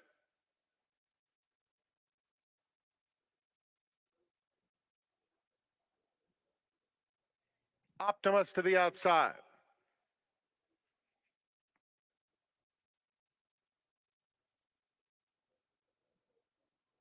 They're in the gate. And they're off. Very even start, and now Beautiful Temple emerges with a narrow lead, joined and passed by Avantap, and at the rail, Air Force Woman in the pink silks close up too. Crossing the dirt and back onto the main course, and it's Avantap leading by about a neck, Air Force Woman at the rail second. 2 more, Beautiful Temple gets a good trip from third, then Bowl of Cherries about 3 lengths off the pace, inching up while being urged along the rail. Optimus at the back of the field. Air Force Woman narrowly with a half-mile left to run. With Avantap up alongside second. 2 more, Beautiful Temple and Bowl of Cherries right together, third and fourth. Optimus at the back. Air Force Woman by a half length around the far turn. Avantap keeps pace, cuts that margin back down to a head. Bowl of Cherries inches up on the inside of Beautiful Temple. Optimus has trailed throughout. Wide open top of the stretch. Avantap on the outside. There's room now for Bowl of Cherries, who's had a very sweet trip. And Bowl of Cherries cut loose at the 8th pole, up to take the lead. Center of the course, Beautiful Temple. Avantap fights on at the rail, but it's Bowl of Cherries doing the best work close to home. And Bowl of Cherries, a decisive victory. Bowl of Cherries easily by 2.5. Avantap second. Then was Beautiful Temple third, Optimus fourth.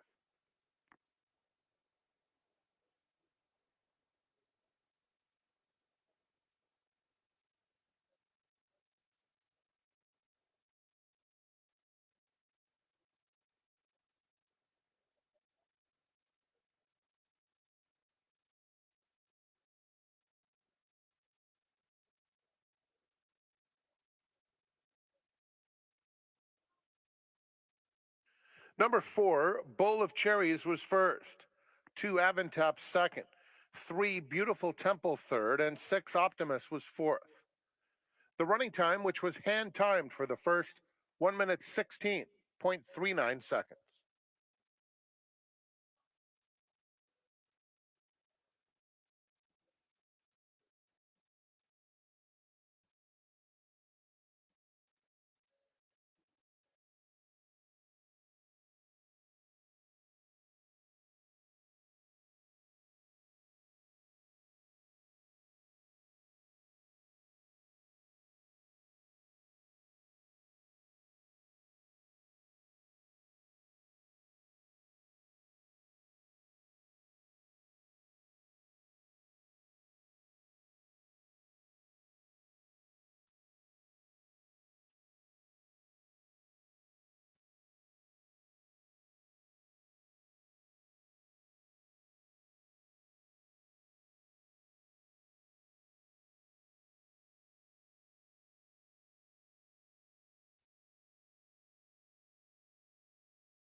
Still time to wager. Race 7, start of the late pick 4.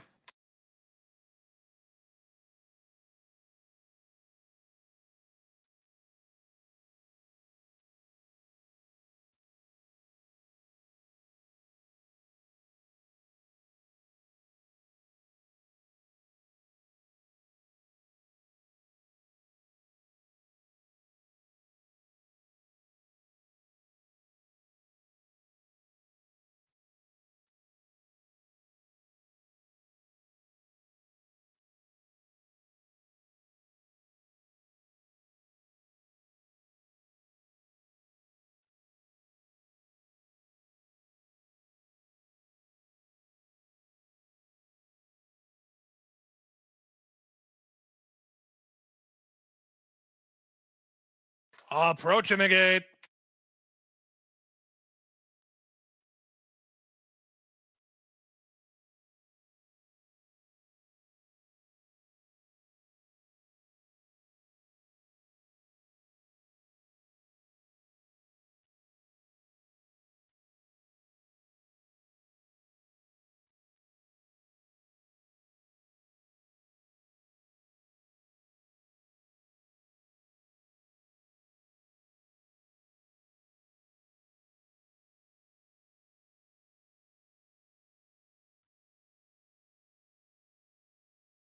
The horses are at the gate.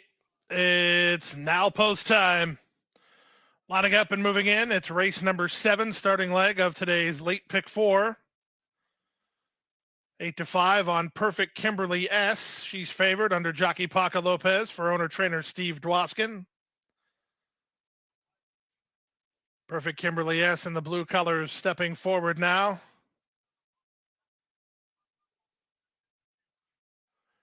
English Charmer. And Eagle Eye to the outside.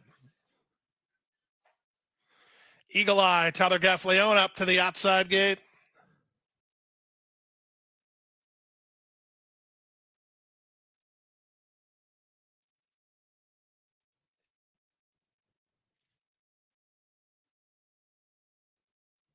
Eagle Eye.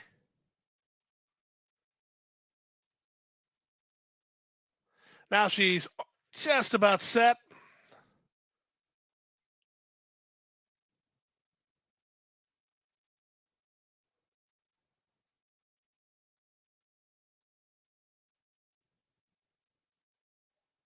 Eagle Eye. Now she's in line completely, and we're ready for the late pick 4.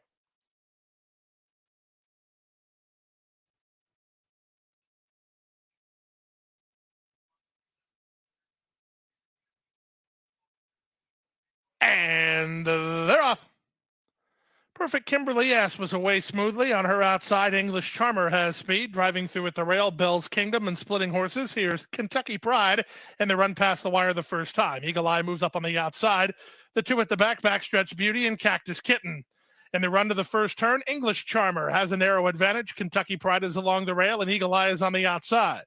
Away in fourth is Perfect Kimberly S. She's getting a good trip at the moment, a length and a half better than Bell's Kingdom. Out the back, Backstretch Beauty and Cactus Kitten. They make their way around the clubhouse turn. It's Romero Mirage and English Charmer carving out the fractions. They lead by a length. Eagle Eye is second. In between horses, it's Perfect Kimberly S and Kentucky Pride is nearest the inside. And it's a gap of 2 to Bell's Kingdom ahead of Cactus Kitten and Backstretch Beauty. The entire field separated by 5 lengths with less than 5 furlongs to run. English Charmer in a bid to go it all the way. She has the lead by 3 parts of a length. Eagle Eye on the far outside. Perfect Kimberly S is asked to work between horses. She's in a bit tight. Paco might back off an angle again as Kentucky Pride is nearest the inside ahead of Bell's Kingdom, then Backstretch Beauty and Cactus Kitten. 49-1 for a posted half-mile speed as they leave the backstretch and move on to the forward turn. Much closer order now as they start to quicken up. English Charmer has the lead. Eagle Eye is second. Perfect Kimberly S indeed angles and tries to go after the top duo third. At the rail, Kentucky Pride is still in hand for Gonzalez, but she needs a way through. Up on the outside in Cactus Kitten as they race to the top of the stretch. 3 across the course here on the far outside. Perfect Kimberly S. From between horses, Eagle Eye. Along the rail, English Charmer, Kentucky Pride, and Bell's Kingdom. 1/8 of a mile to go. Perfect Kimberly S. now makes the lead, but Bell's Kingdom has something to say about it on the outside. Final 16th of a mile. Here comes Bell's Kingdom launching it. Perfect Kimberly S. close to home. Here's the wire. Perfect Kimberly S. Perfect Kimberly S. as the public pick, wins narrowly over a big long shot in Bell's Kingdom, second to start the late pick 4.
2 minutes to post time. Today's 8th race, the late doubles coming up in 2 minutes. 2 minutes to post.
The horses are approaching the starting gate, less than 1 minute to post time.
And the horses have reached the starting gate. It's post time. They're lining up now for today's 8th race as we get set to kick off the late double.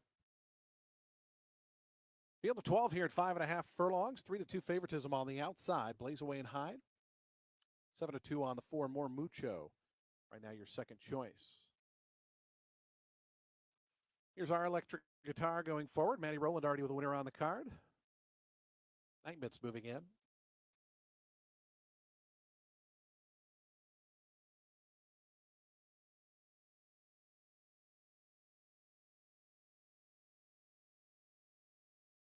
Here's Foxy Austin out to gate 10. More Mucho coming in. Looks like there's 4 more back, 5 more back. Roma Mona Kemi will be the next pair.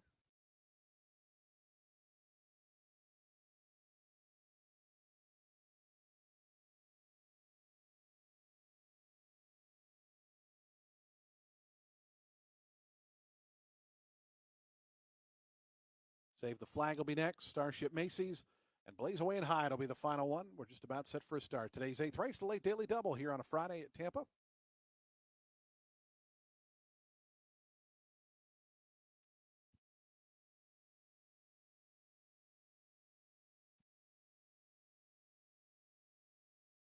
Starship Macy's and Blaze Away and Hide, the final pair. Wilmer Garcia, Blaze Away and Hide to the outside draw.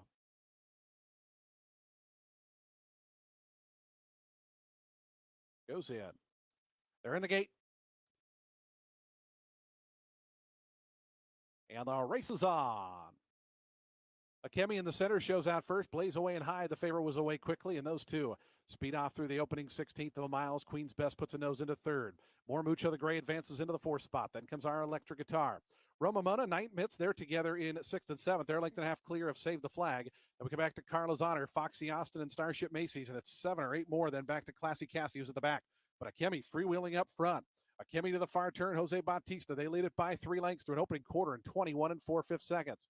Blaze away and high, trying to get to that one from the second position. It's 2.5 more lengths then. Back to More Mucho and at Queen's Best. Those two race together third and fourth. There's then a gap of 5 more back to Night Mitts. Save the Flag is trying to run on from the back. Also trying to put in a run is Carlos Honor. They turn to the top of the stretch. Here's Blaze away and hide up on the outside of Akemi. Akemi kicks back toward the inside. It's Akemi to the furlong pole. Lead a length and a half now. Blaze away and hide on the outside. They're 2.5 clear of Queen's Best and More Mucho. Trying to run out from the back is Save the Flag. But inside the final 16th, it's Akemi who's still got some left. And Akemi going to go on to win it here at 6-1 by about 4 in the end. Blaze away and hide was second. Third was a flying Save the Flag and a photo for fourth there between More Mucho and Queen's Best.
trouble thus far.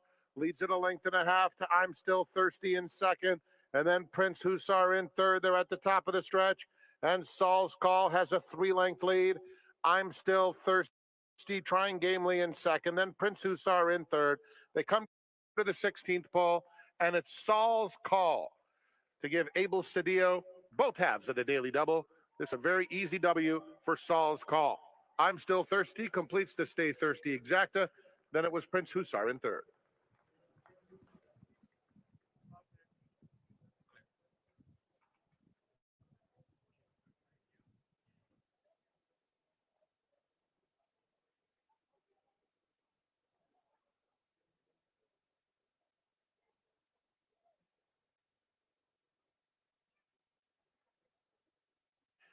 Number 3, Saul's Call was first.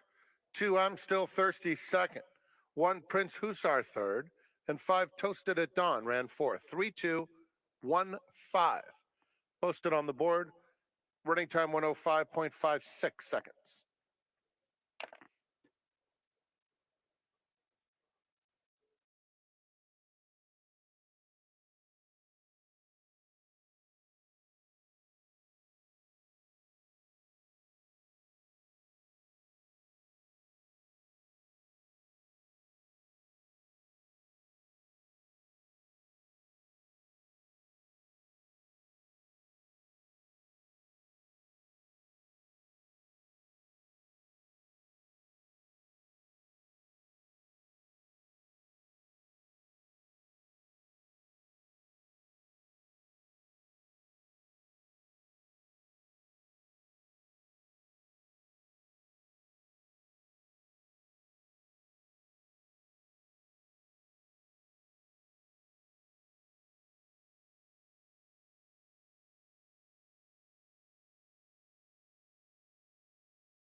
The horses are at the gate.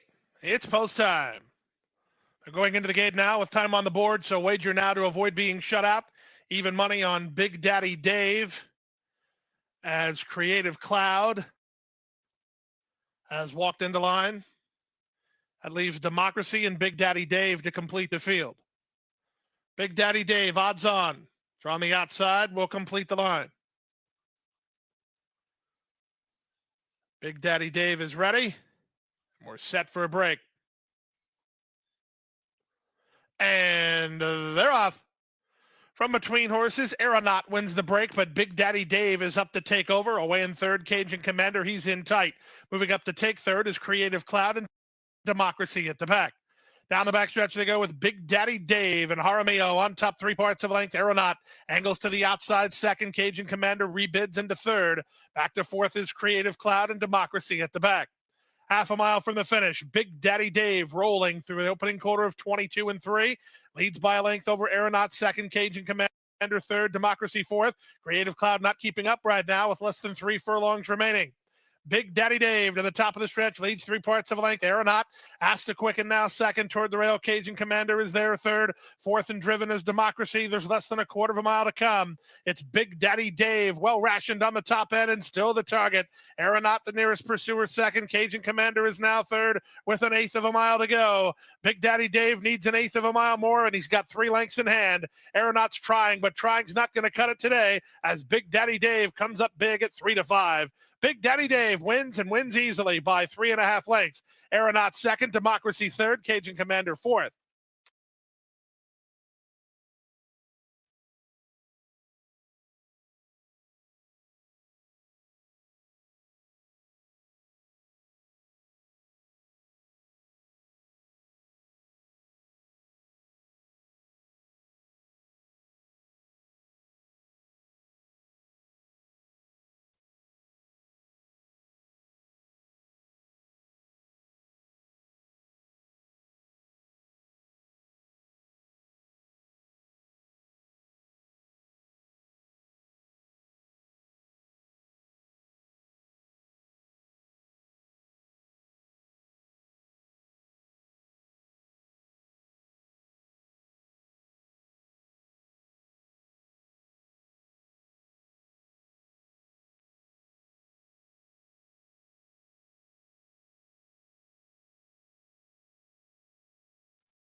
Number 6, Big Daddy Dave first. Number 2, Aeronaut second. Number 4, Democracy third. Number 1, Cajun Commander fourth. Number 3, Creative Cloud finished fifth. 1:10 and 3, the final running time for Big Daddy Dave.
The horses onto the track post parading for today's ninth and finals. We close out a Friday of racing here at Tampa Bay Downs. $16,000 claiming event for 4-year-olds and upward. They'll be at a mile over the firm turf. Scratch the also eligibles. Numbers 11, 12, 13, and 14 are scratched. Jockey change on the 5 hype man to Jose Ferrer. Jose Ferrer rides the number 5 hype man. Field of 10 to go the mile. This race offers exacta, trifecta, superfecta, and super high 5 wagering. There's a carryover $976 in the super high 5. Post time for today's ninth. Coming up in just 6 minutes. 6 minutes to post time.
Five minutes.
Two minutes to post time. Today's ninth and final coming up in just 2 minutes. 2 minutes to post.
The horses are approaching the starting gate, less than 1 minute to post time.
And the horses have reached the gate. It's post time. They're lining up now for today's ninth and finals. We close out day number 31 here at Tampa Bay Downs of our season.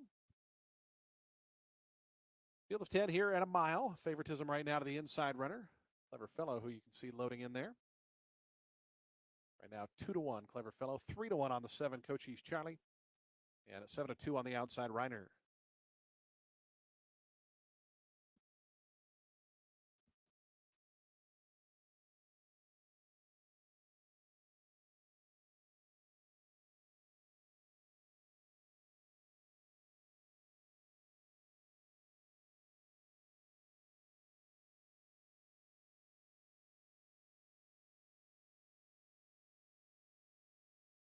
Westward Look, Hype Man, the next pair. Dynamore coming forward.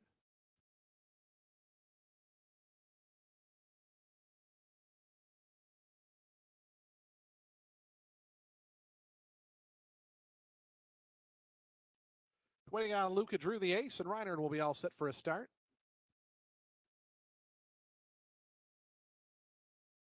Reiner and Hector Diaz Jr. to the outside. Hector had a big day today. 3 winners already.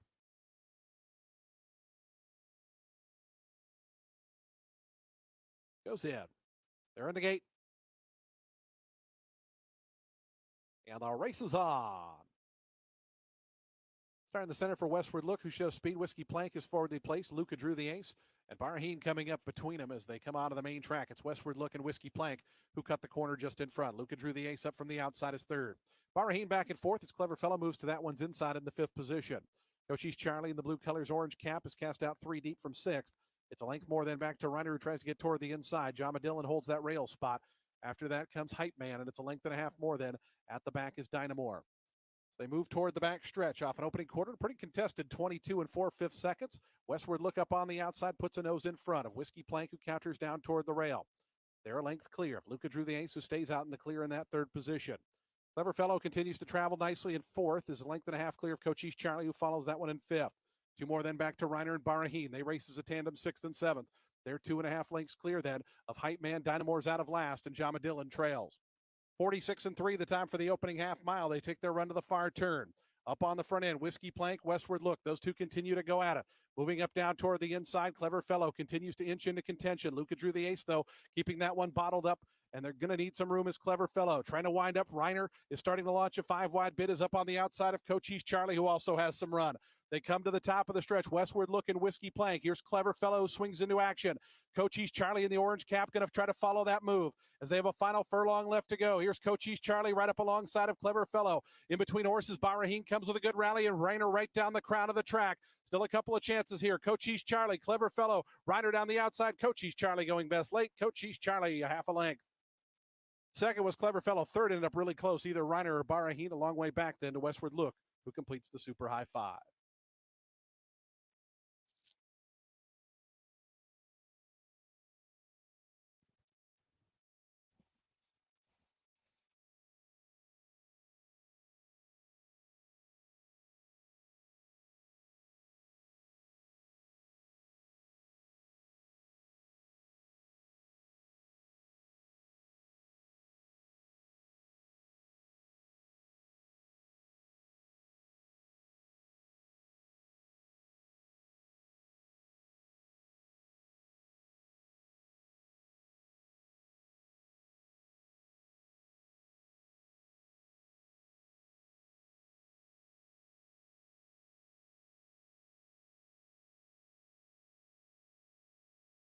Seven one in a photo.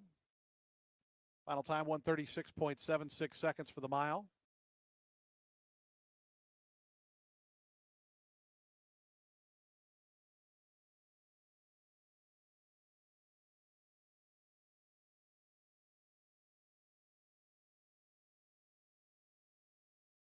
Number 10 Reiner was third, fourth to the 6 Bahrain, and fifth rather to the 4 Westward Look. 7-1, 10, 6, and 4. Unofficial here in today's ninth. Please hold all tickets.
Less than a minute. Field approaching the gate for the start of the Rainbow Six.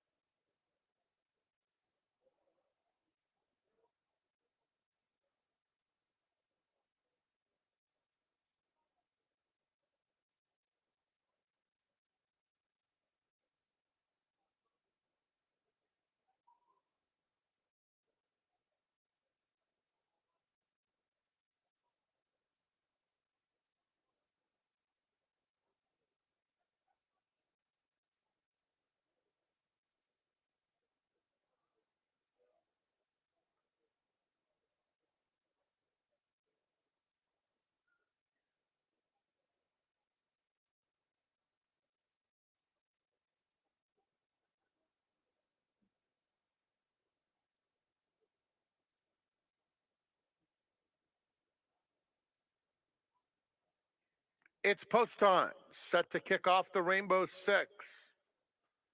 181,000 for the pool in the final stages of wagering. 96,800 in the jackpot carryover.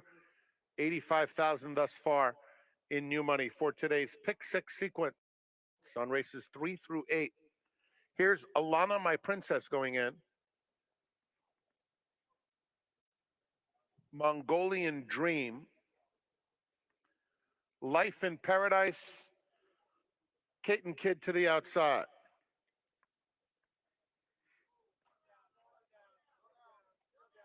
They're in the gate. And they're off. Kate and Kid is going out for the lead. Quickly opening up a couple of lengths, in fact. Cat Lady Blues comes away in second. Down at the rail, looking at Sweetie is close up and on the pace. And Alana, my princess, in between rivals. A gap of 4 to Life in Paradise. The Mongolian Dream, who hopped slightly, is the trailer. Down the backstretch, Kate and Kid makes it over to the rail and leads it by a length and a half. Cat Lady Blues is the gray on the far side. Alana, my princess, in between them and looking at Sweetie in the red at the rail. A gap of 4 back to Life in Paradise and Mongolian Dream. Less than 3 furlongs remaining. Kate and Kid confronted by Alana, my princess, who's a neck back pushed along second. 2 more looking at Sweetie in third. Racing on the inside of Cat Lady Blues and then Life in Paradise. Turning for home, Kate and Kid has been in charge throughout. Gets a nudge to go on and leads by a half length. Alana, my princess, in a danger and looking at Sweetie, joining the party nicely. And here's looking at Sweetie on the outside, trying to run down Kate and Kid. Kate and Kid looking at Sweetie and looking at Sweetie goes on by. Going away. Kate and Kid second. Third to Alana, my princess, and then Life in Paradise.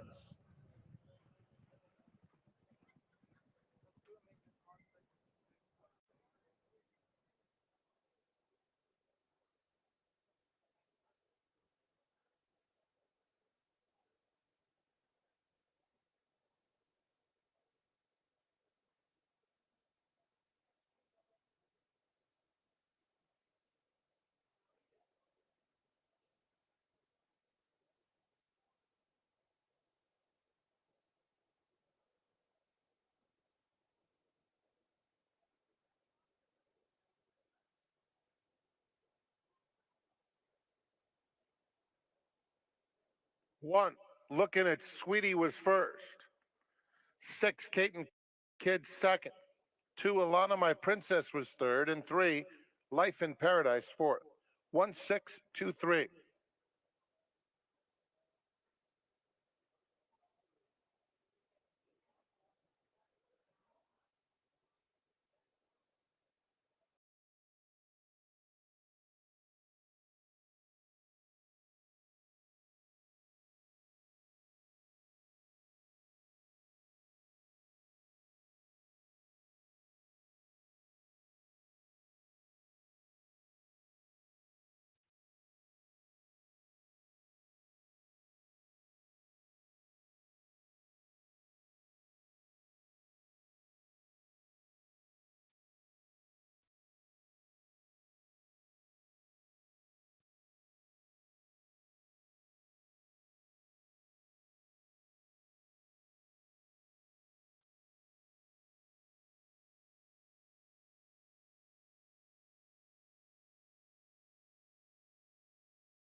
Approaching the starting gate.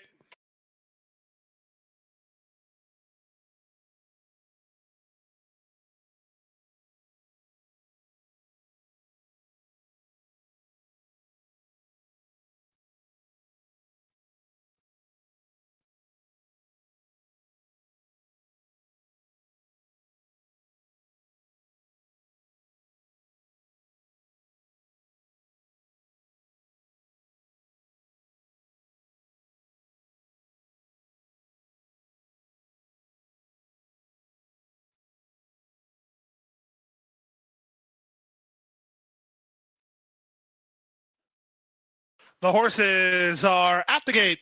It's now post time. Lining up and moving in for race number 9, first half of the double. Fourth leg of your Stronach 5. The bettors like the 2, 3, and 7 here.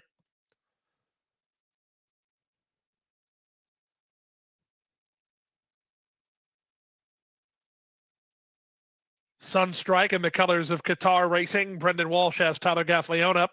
Then Pomac.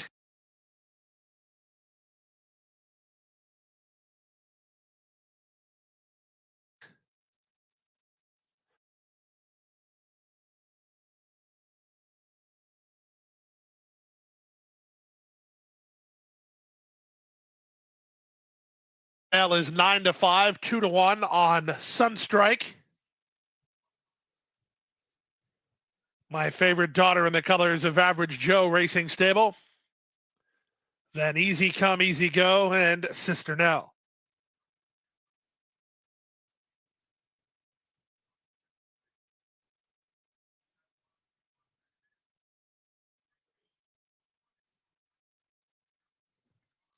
Sister Nell and the 9th. They're at the post.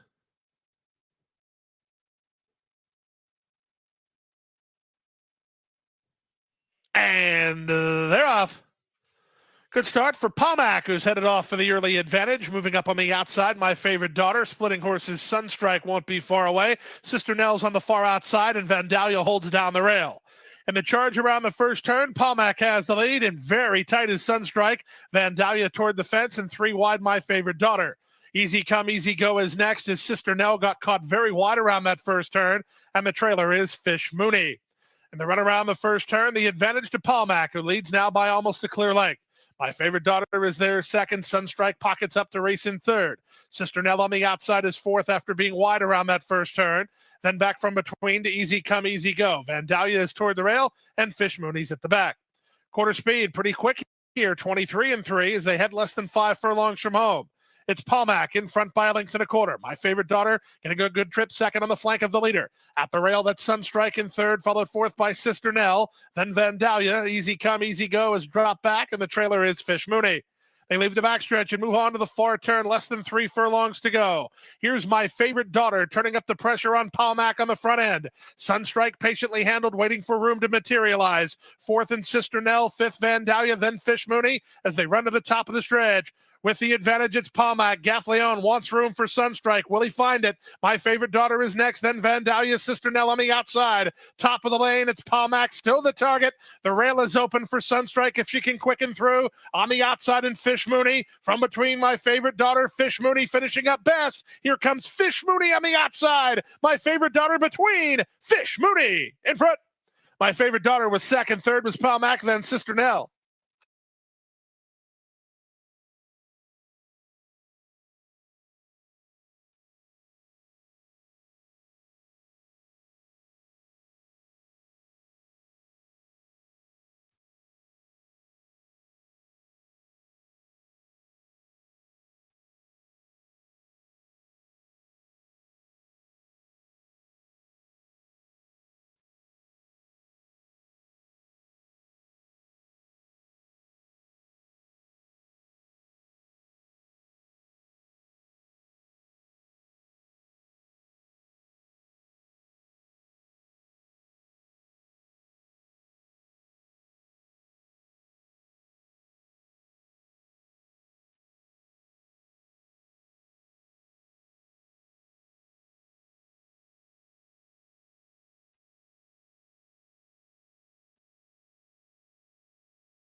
4 is the winner, Fish Mooney. 5 is second, My Favorite Daughter. Third is 3, Palmac. Fourth is 7, Sister Nell.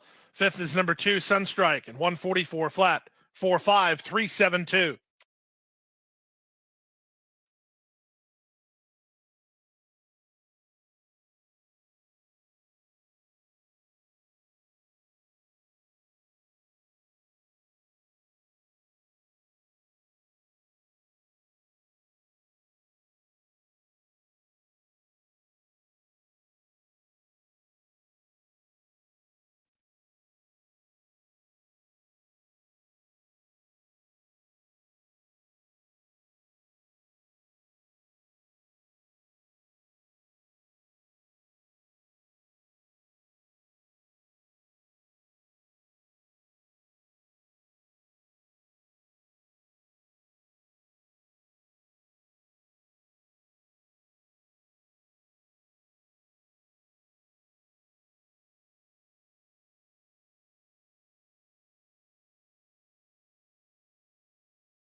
Lost by a length for a 5N2X condition in a non-2 lifetime spot, a race in which all of these horses here have broken their manes. They haven't defeated winners. They haven't won 2 races.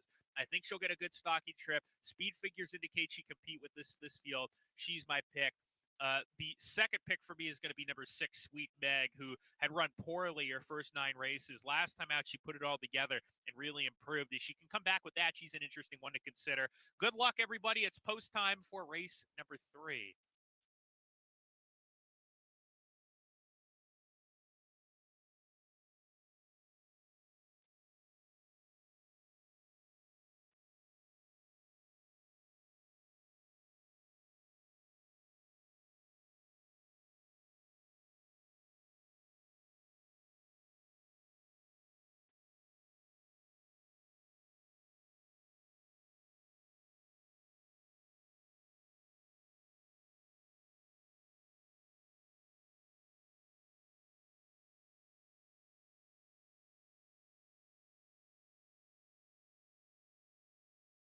And the red light is flashing on the starting gate at Golden Gate Fields. The runners have made their way towards the gate for race 3. Mia Salita to the inside post has loaded. Perfect Edition, post position at number 2. Quick Time about to take her spot. Sharp Curve, post position 5.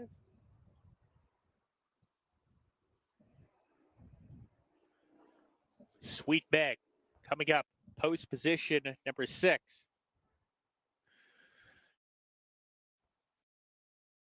Two more runners to load in. Shanghai Sunshine to round out the field.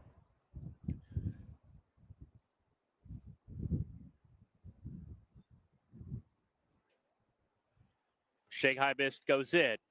And to the outside post, Sandy Sunshine. We welcome in all our friends tuning in for the last leg of the Stronach 5 wager. If you are still alive, good luck to you. If you are still alive, good luck to you. We're ready to go. And Leroff, a little bit of a stumble at the break for Perfect Edition, about a step after she broke out of the gate. So Perfect Edition with a stumble. She's running in midfield early. Shanghai Mist in a battle on the lead here. Sharp curve down on the inside in a little bit of a tight spot. Eased off the pace momentarily. Now the rails opened up for her once more, and she comes punching forward. And Sharp curve, the long shot, takes control of things and opens up a length and a quarter ahead of Sweet Meg, who's running in addition with Mia Selena. They run as a pair. Quick time is second to last. She's 4 lengths off this leader, a loose leader in Sharp Curve, in a space of 2 to Sandy Sunshine. She's the trailer. 5 furlongs to go for Sharp Curve and Julian Couton. They're out on a 2-length lead. Sweet Meg finds herself between horses. A 3-deep Shanghai Mist with her. Perfect Edition. Gets a little bit closer with a half mile to go. Is a joint second on the inside. Then comes Mia Selena, still in the 5th spot. 3 lengths off the pace in the Baby Blue with quick time. And the Sandy Sunshine can see them all as they hit the forward turn run. Sharp Curve has 3 furlongs to go, and she's 20 to 1 and continues to lead the way. Sweet Meg loses second to Perfect Edition, who has not been asked for her best yet. Shanghai Mist being asked to go. She swings 4 deep, and she's making a move now as Sharp Curve starts to give way. Perfect Edition finds herself on the lead as Sharp Curve gives way rapidly. Sweet Meg is trying to move with Perfect Edition. Shanghai Mist on the outside continues to roll. Grandstand side, Shanghai Mist, Perfect Edition. Those two battling on the front end. Perfect Edition on the inside, hanging tough at 14 to 1. Shanghai Mist still second. Perfect Edition and Silvio Amador on top close to home, and they will spring the upset. Perfect Edition gets the money. Shanghai Mist was second, Mia Selena third, then Quick Time and Sandy Sunshine.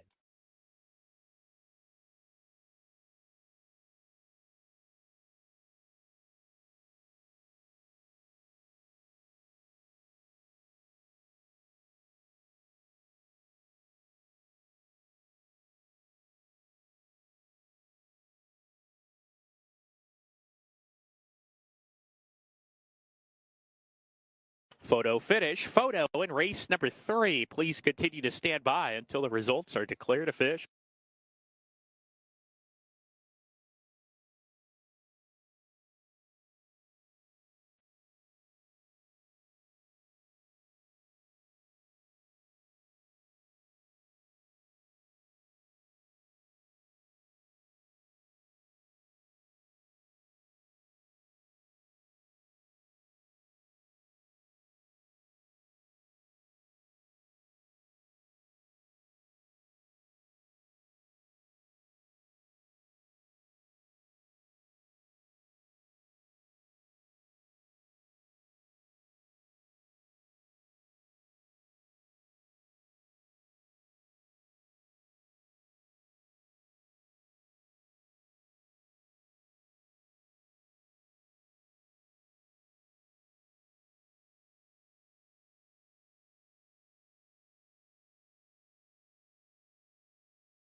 Number 2, Perfect Edition was first. Second goes to number 7, Shanghai Miss. Third, number 1, Mia Selena. Fourth was number 3, Quick Time. Fifth, number 8, Sandy Sunshine. 27138, your top 5 finishers in race 3. Please continue to stand by until the result is declared official.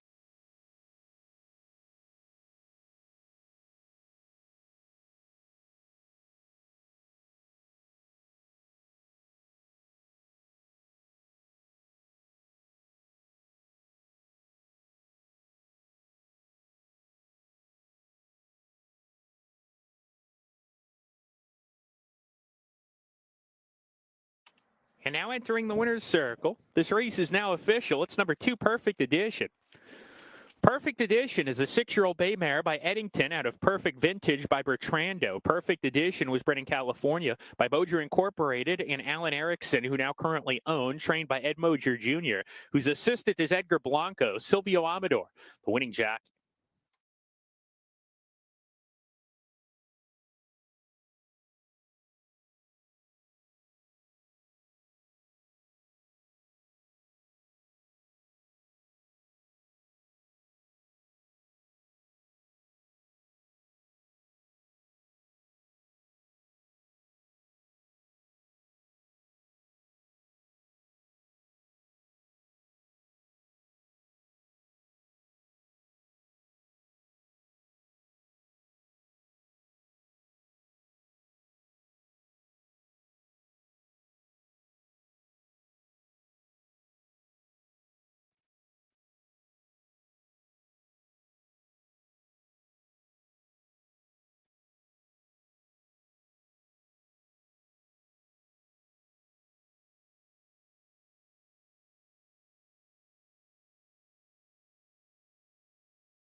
goes Tiger. Super Design is in very tight, and Super Design had to tap on the brakes as 4 of them wanted the early lead. Mayor Remo is 5th at the rail, followed 6th by Mr. Leonardo. Outside 7th and AstroTurf. The trailer is Timmy M. Pace looks pretty lively here as they round that first turn. It's Exchange Day. On top by a length and a quarter. Feast is 2nd. Tiger is 3rd. Super Design 4th. Mayor Remo is at the rail, racing in 5th. Back to 6th and AstroTurf ahead of Mr. Leonardo. And out the back is Timmy M. The quarter time, believable, sub 23 seconds as Exchange Day was hard used to get the lead over Feast in 2nd.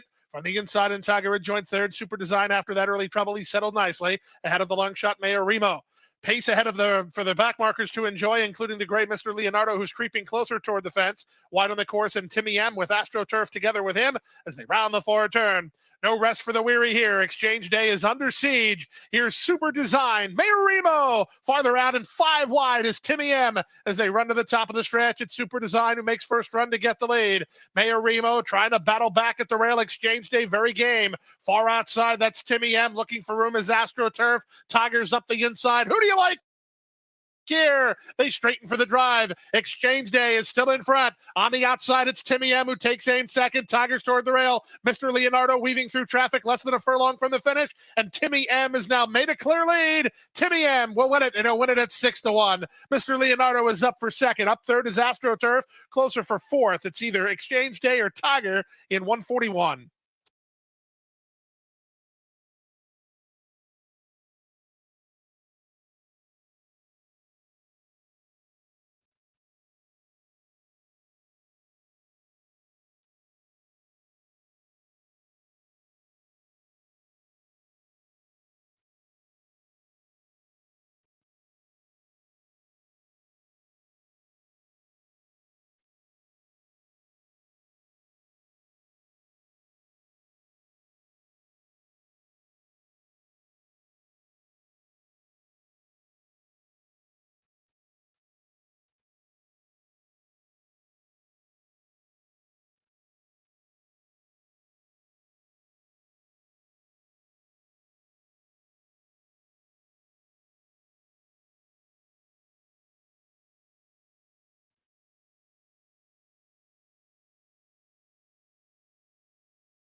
And the red light is flashing on the starting gate at Golden Gate Fields. The runners are making their way towards the gate for race number 4.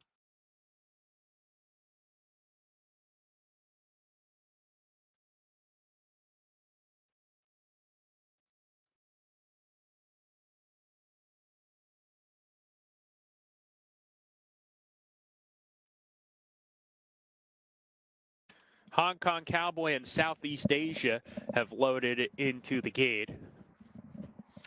K-Lot, post position number 3, goes in next. Barbier.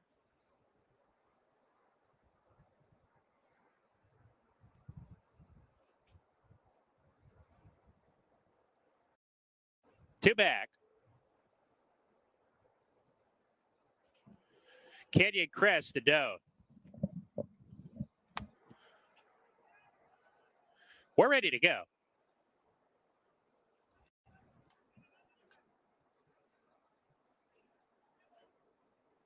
And Lair off. Uneventful start. Hong Kong Cowboy put into play early, and as expected, he's the pacemaker. Southeast Asia takes the second spot.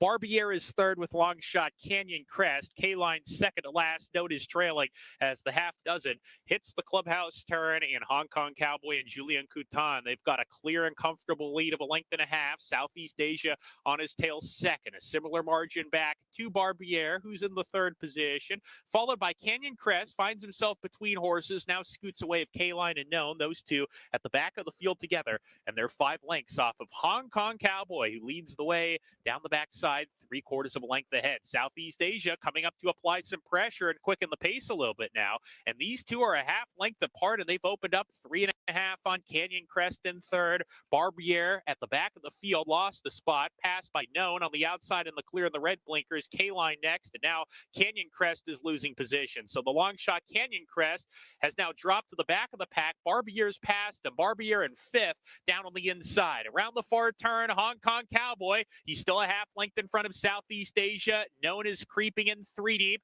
K-Line is looking for a spot to race. He's got run in the blue blinkers with a 1/4 mile to go. Barbier is next shaken up. Canyon Crest is out of it. Top of the stretch. Hong Kong Cowboy hugs the rail, but Southeast Asia pounces. Known is right there to engage, and he takes the lead now. Southeast Asia back in second. K-Line's got a clear shot to get to the lead now. If he's good enough, he's charging on the outside. Known 16th to go, the leader. K-Line is trying to wear him down. It's Known and K-Line. These two coming to the finish. It's going to be tight. Known in the photo with K-Line. It got very, very tight. A photo finish with Southeast Asia third and Barbier fourth.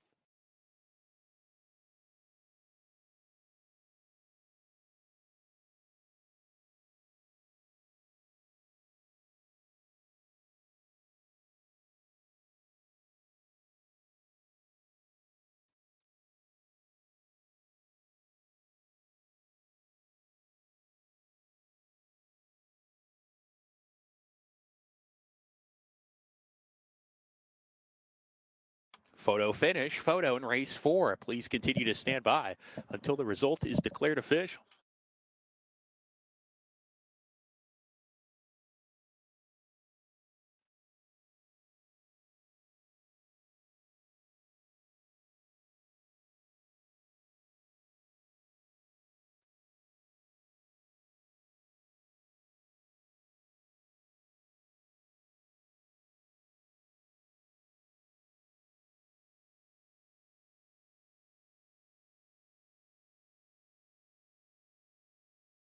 Number 6, Known first. Second, number 3, K-Line. Third, number 2, Southeast Asia. Fourth, number 4, Barbier.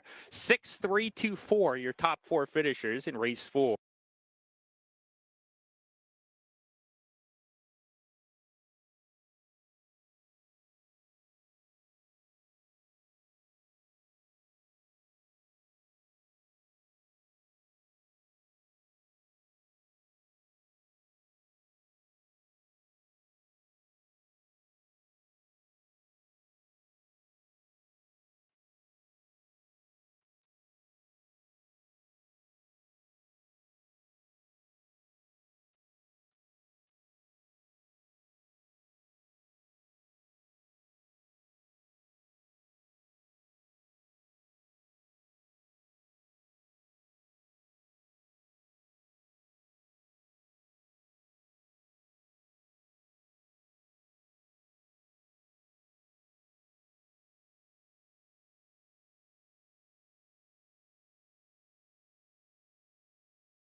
And the runners are now on the track for race number 5. This 5th race today, ladies and gentlemen, is a $20,000 claimer for 4-year-olds and upward, going a mile. Number 4, Push Through, has been scratched. In the 5th race, we start the late pick 4 sequence. Also in this race, win, play, show, exacta, trifecta, superfecta wagering, daily double, and pick 3 wagering. 5 minutes to post for the 5th race.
Four minutes until race number 5, ladies and gentlemen. Start of the late pick 4 sequence, and I've got a ticket for you.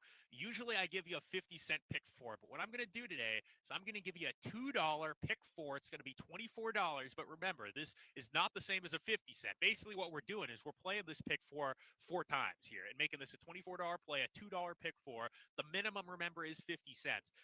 But in this sequence here, I'm going to single the favorite, Sacred Rider. Then I'm going to go 2 deep in race number 6. Race 7, I'm going to go 2 deep. Race 8, I'll use 2 first-time starters and Autism Innocence, who ran a really good race first out. The reason I'm going to give you a $2 late pick 4, and this is what you want to key in, especially people that are still learning multi-race bets. If you're relatively new to the game, when you see a sequence that maybe you don't know how much it's going to pay, you're hoping it pays decent enough, but you don't think it's going to pay balloons.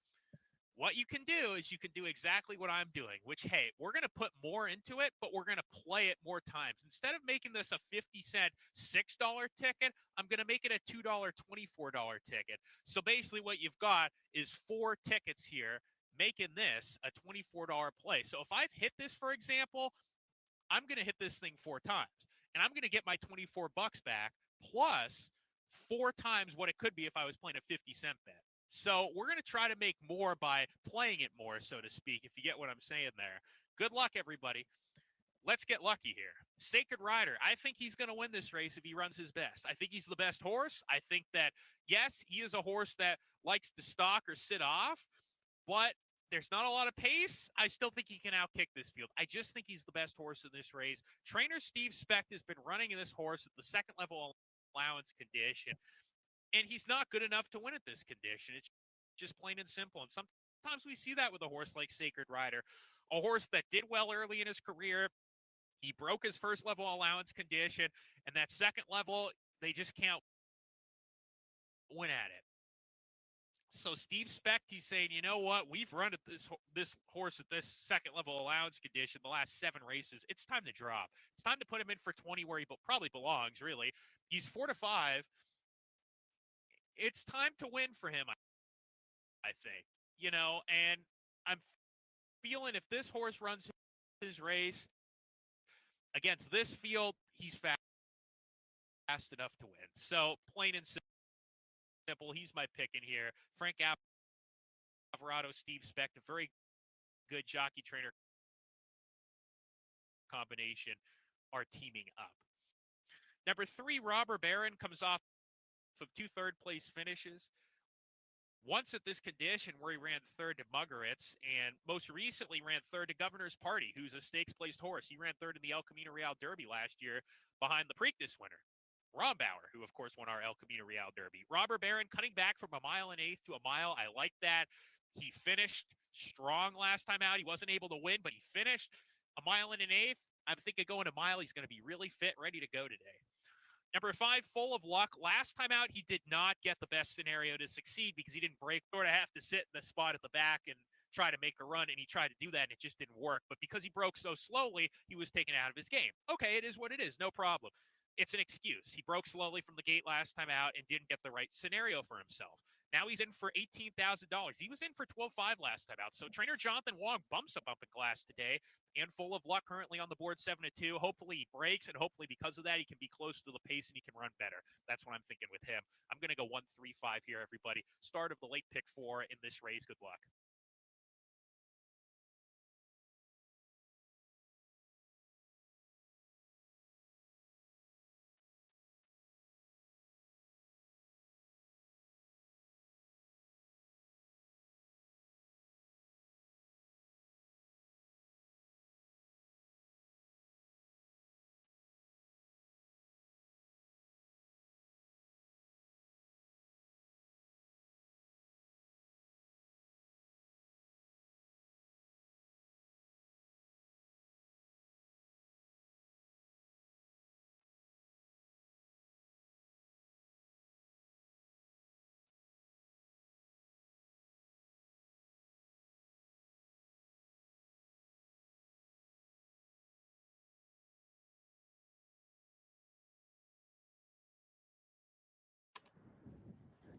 And the red light is flashing on the starting gate at Golden Gate Fields. The runners have made their way towards the gate for race number 5.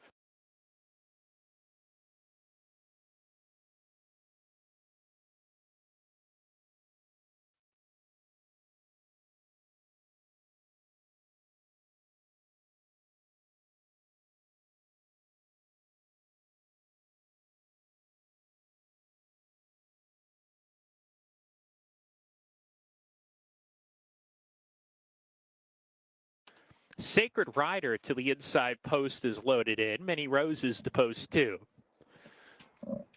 Then Robber Baron. Post 3 coming up. 2 more runners to take their spots. Full of Luck to post position number 5. And after Full of Luck, Lord Whitmore.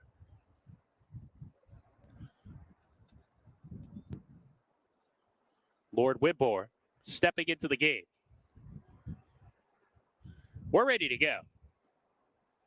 And they're off. Lord Wimborne a little bit slow to go. He's at the back of the pack. Sacred Rider asked for speed by Frank Alvarado from the inside, but he's not quick enough to get towards the lead. Many Roses is quickest and strides to a head lead here. On the inside, Sacred Rider cuts the corner right on the leader's tail. Here comes Full of Luck to be part of the action on the front end. Many Roses, the pacemaker, by 3/4 of a length. Full of Luck now second, and Sacred Rider eases off that pair. He's third down on the inside, just ahead of Robber Baron, a space of 2 to Lord Wimborne, who's 5th and last. Down the backside, Many Roses and Pedro Torero make play in the first leg of the late pick 4. They're on top, a half length from Full of Luck. Second on the outside, a length and a half to Sacred Rider, still in the 3rd position, and a good spot tracking the pace. Robber Baron inside of him, and still that gap of 2. Now make it 3 to Lord Wimborne, who's tailed off the other 4 with a half mile left to go.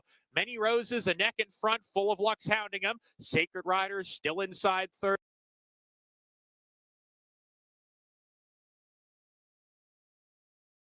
As they hit the turn, Robber Baron continues to race with him in a gap of 3 to Lord Wimborne. Brian Pena being asked to pick it up here. He's asking Lord Wimborne to get going. Around the far turn, Full of Luck passes the early leader, Many Roses, who retreats to second under pressure, and Robber Baron goes well in 3rd. Sacred Rider, he's got to turn it around. He's back and forth. Alvarado's all over him right now to pick it up as they come down the lane. Full of Luck has a narrow advantage. Robber Baron coming up, moving up alongside nicely, pounces, takes the lead. Full of Luck is second. Sacred Rider is third, but beaten. 16th to go. Robber Baron and Silvio Amador shake clear. Full of Luck second. Second rider with him. But as they come to the finish, it's Robber Baron. Robber Baron won it by a length and a half. That's 2 wins for Silvio Amador today. Full of Luck was second. Sacred Rider, no excuses, third. Then Lord Wimborne and Many Roses trailed the field.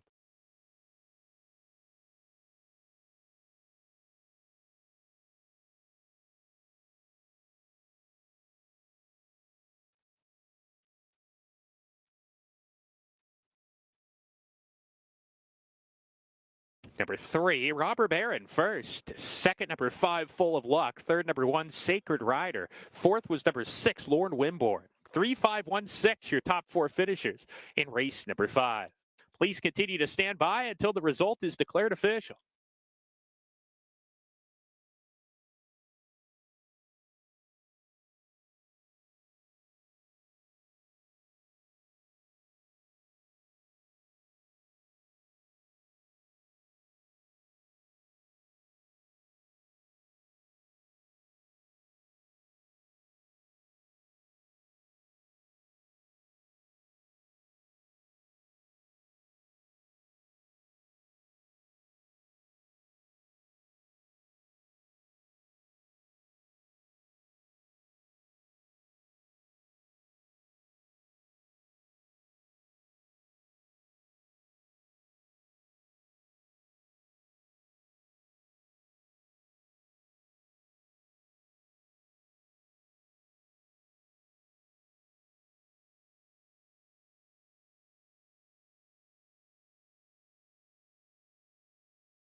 Number 3, Robber Baron first. Second, number 5, Full of Luck. Third was number 1, Sacred Rider. Fourth, number 6, Lord Wimborne. 3, 5, 1, 6. Your top 4 finishers, and this race is now official.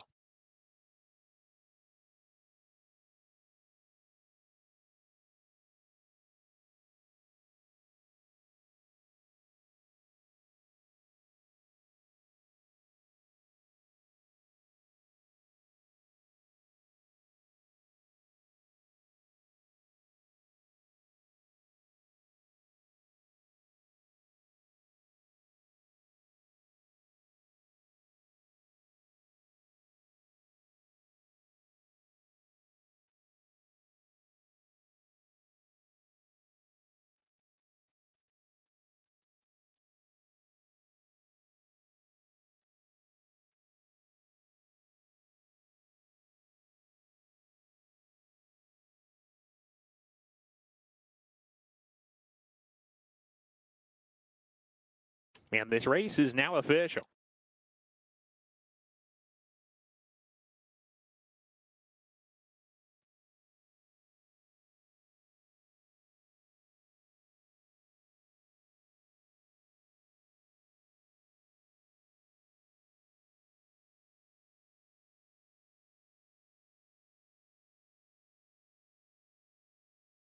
And now entering the winner's circle is number 3, Robber Baron, a 5-year-old dark bear brown gelding by Empire Maker out of Toasting by Congrats.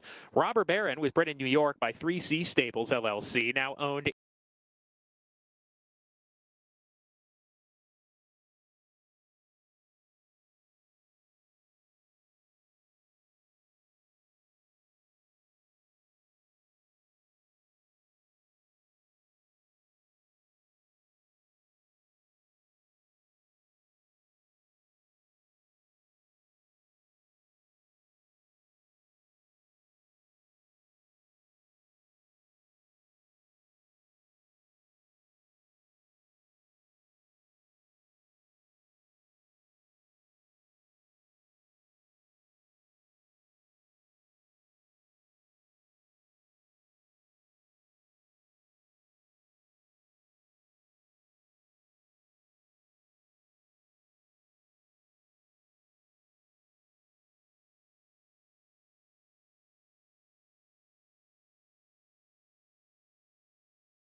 fourth, number 4, Pulpit Rider.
And the runners are now on the track for race number 6, a $6,250 claimer for fillies and mares 4 years old and upward, going 5.5 furlongs. Scratch number 1, Oyster shooter. Also scratch number 2, Queen Carmelita, and scratch number 4, G Street. With these 3 scratches, there's no show wagering in race 6. We do, however, offer win and place wagering, exacta trifecta wagering, daily double wagering. The late pick 3 also starts in this 6th race. 7 minutes to post for the 6th on the card.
I have no complaints with Sacred Rider's trip. Frank Alvarado gave him every chance to succeed, and he did not. So the broom of misfortune comes out today. Boy, just a rough day on our tickets.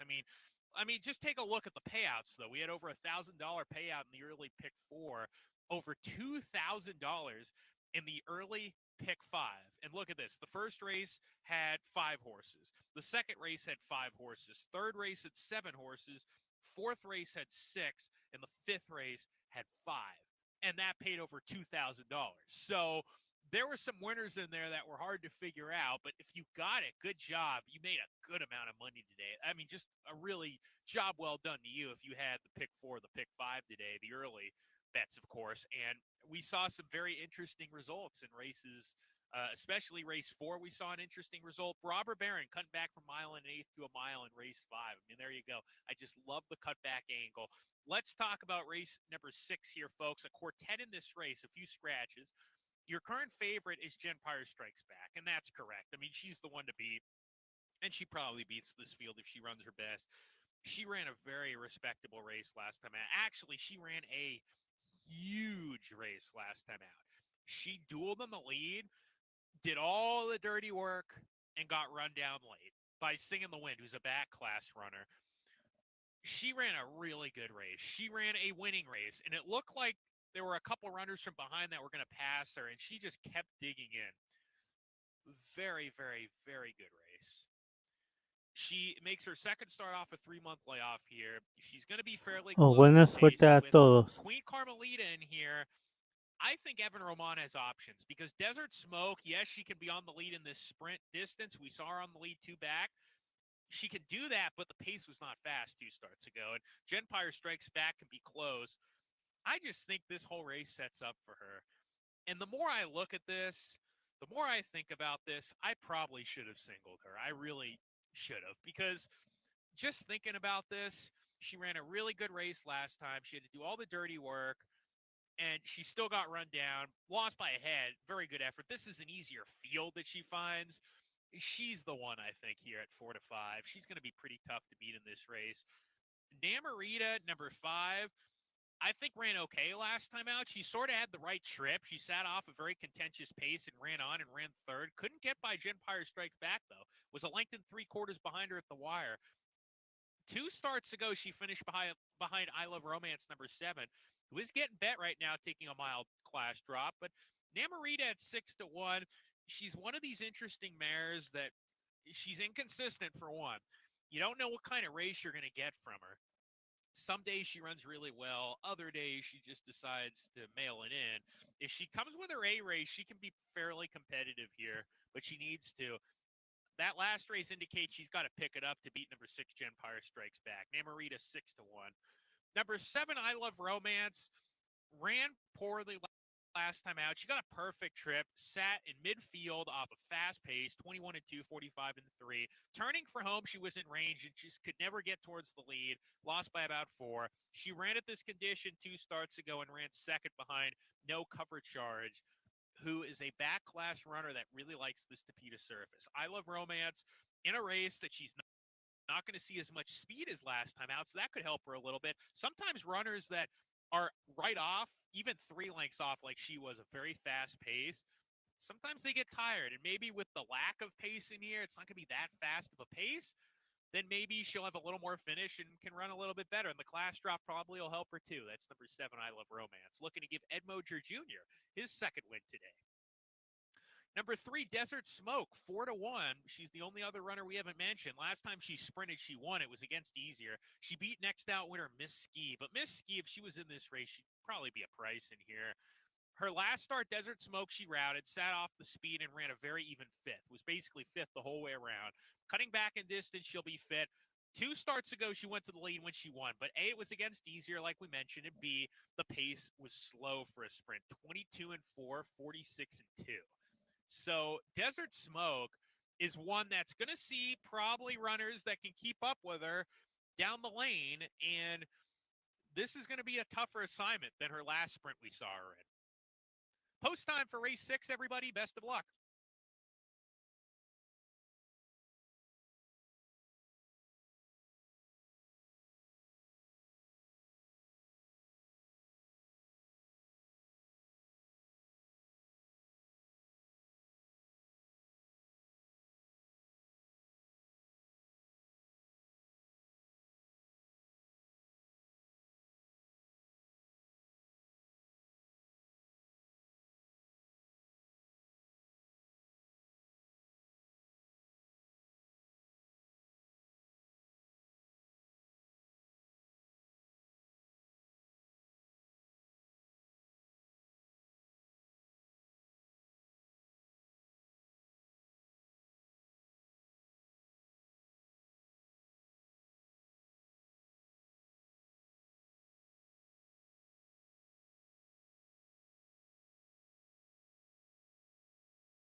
And the red light is flashing on the starting gate at Golden Gate Field. So the runners have made their way towards the gate for race number 6.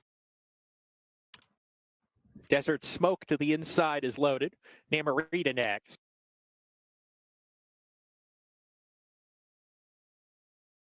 Two more runners to load in. Genpire Strikes Back. And to the outside, I Love Romance.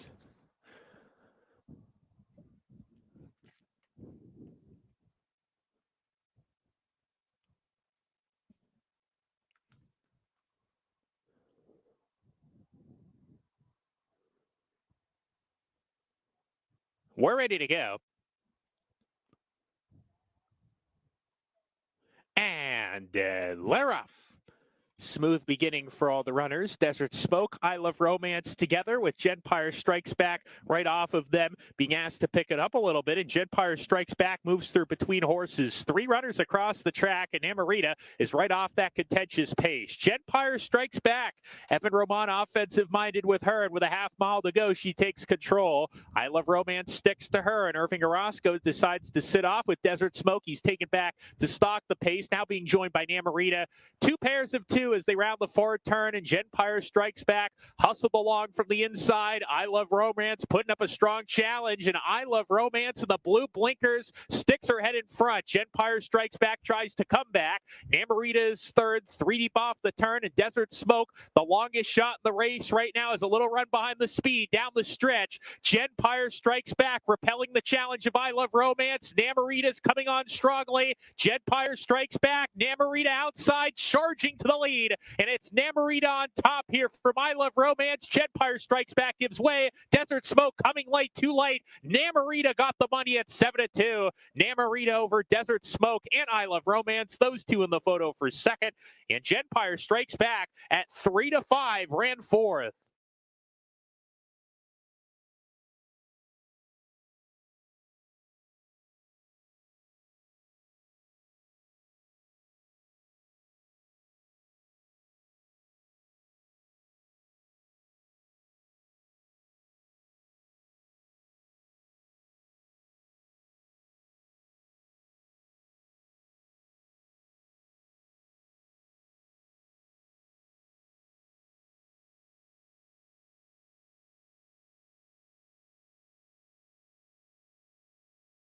Number 5, Namorita first. Second, number 7, I Love Romance. Third, number 3, Desert Smoke. Fourth, number 6, Genpire Strikes Back. 5, 7, 3, 6, your top 4 finishers. Please continue to stand by until the result is declared official.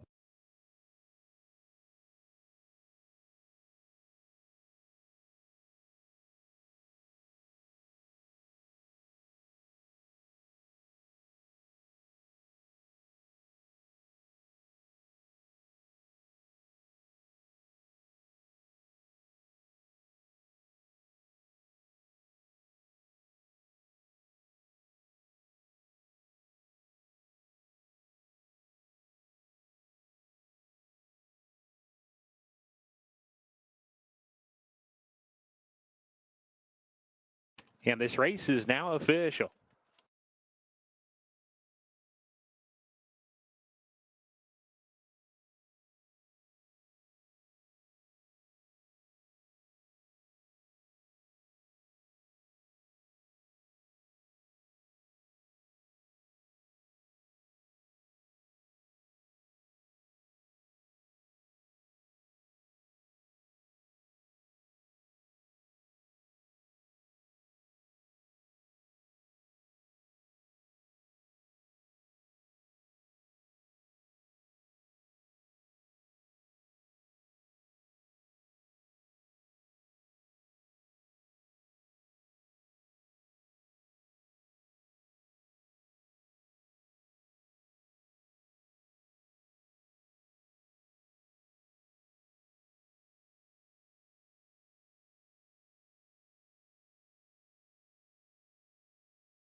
see him on Sunday against Navy Arm Guard and Freeport Joe in an allowance race. Tesoro, who ran second that day right in front of Dulas. He most recently, before that race, had run second to Arkansas Derby winner Superstock. So Dulas lost to some quality horses there. Second start in the form cycle here. Dulas, he's going to be fairly close, I think, in a pace that doesn't draw a ton of pace. A race that doesn't draw a ton of pace, excuse me. I think he's going to be fairly close. Santos Rivera aboard, that's Dulas at 5-2. Earned a good speed figure in 89 Buyer, which is par with the best horses in here and their best figures. That's number 2, Dulas. Good horse. I think he's a pretty solid horse, and I think he's going to run very well today. Wine and Whiskey, number 6 at 4-1. He had a 2-race win streak going in October, but has lost 3 straight since then. But you can be forgiving of his 3-back and 2-back efforts because both of those races were against Stakes Company. Last time out, he set off a very fast pace, made up ground, lost by 2 behind American Farmer, Tesoro, and Dulas. Only finished a half length off of Dulas in the end. He was making up ground. Dulas at the end was outfinished. They were going a mile and a 16th that day, and now they're going an extra 16th of a mile and an eighth. I think Wine and Whiskey should enjoy the mile and an eighth, but he's not going to have the pace to run into like he did last time. So I think he's going to employ the tactics that we saw in October when he won his last 2 starts there, and he was stalking just off the speed. I think that's probably what we're going to see from him today. That's Wine and Whiskey. I'm going to go 7-2-6. I'm going to try to beat Jimmy Blue Jeans, number 3. First start off a layoff. He ran very poorly most recently in September at Del Mar in the Del Mar Derby. Again, you can be forgiving of that because it was against Grade 2 company, just a good field. And after that, Jimmy Blue Jeans was given 4.5 months off. He's got a 6 furlong drill leading up to this race. I just wonder, going a mile and an eighth, these are good horses here. His better races have come on the turf. He won the Cowbred Snow Chief Stakes in June at Santa Anita. He won a first-level allowance race against a really salty group on the turf there as well. Both of those races were on the turf. The Snow Chief Stakes was at a mile and an eighth, so he can go a mile and an eighth. But off the layoff, against older horses here for the first time today, I think that maybe he's one you wait and see. That's for me anyway. I'm going to take a wait and see approach with him and maybe second start off the break, look for him again at this type of condition. But Jimmy Blue Jeans 3-1, very interesting horse, stakes winner here. And he obviously has good solid form on the turf. He won on the Tapeta. He's won on it before. We'll see what happens. It's post time for race 7. Got to go, folks. Good luck, everybody.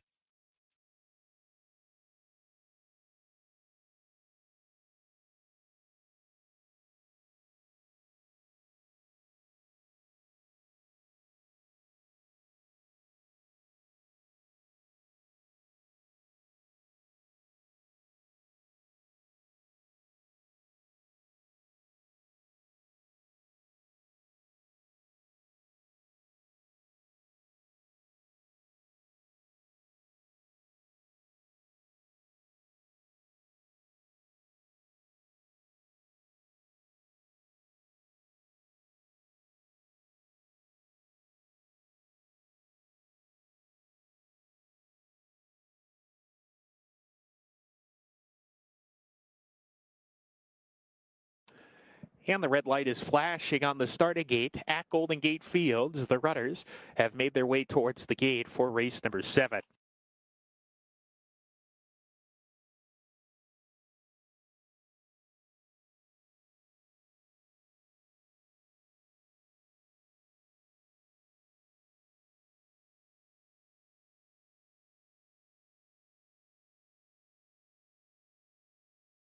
Governor's Party to the inside post has loaded into the gate. Dulas is coming up next. Wine and Whiskey to post 6. Jimmy Blue Jeans, the gray horse, about to step in.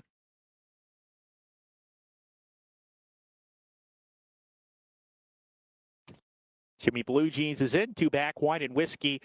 And to the outside post, Jungle Cry to round out the field.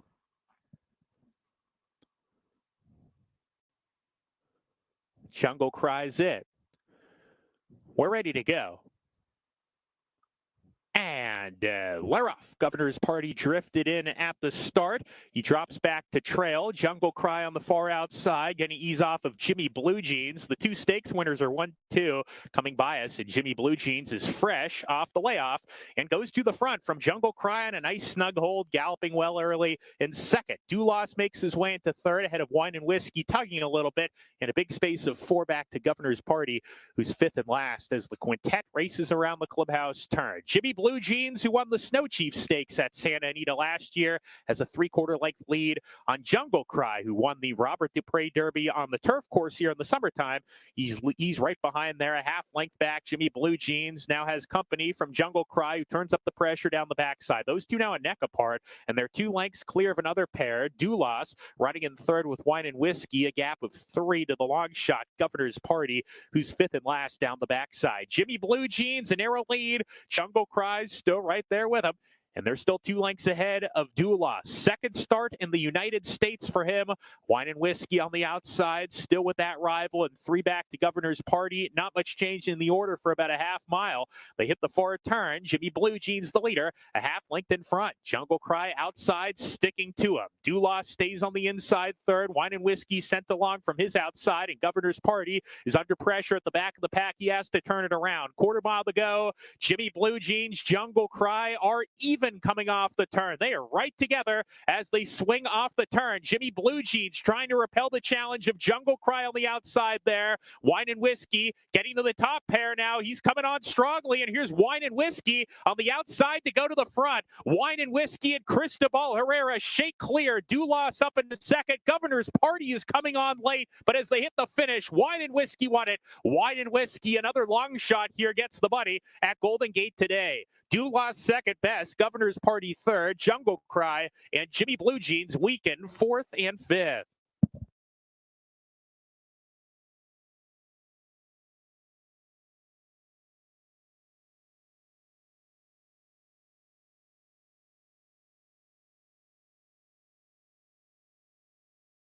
Number 6, Wine and Whiskey first. Second, photo finish for that position.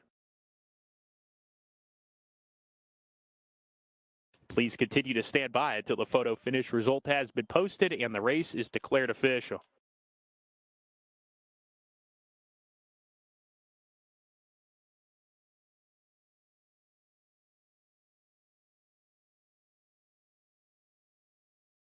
Running second was number 2, Dulas. Third, number 1, Governor's Party. Fourth, number 7, Jungle Cry. 6-2-1-7, your top 4 finishers in race number 7. Please continue to stand by until the result is declared official.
And this race is still unofficial. Now in the winner's circle is number 6, Wine and Whiskey.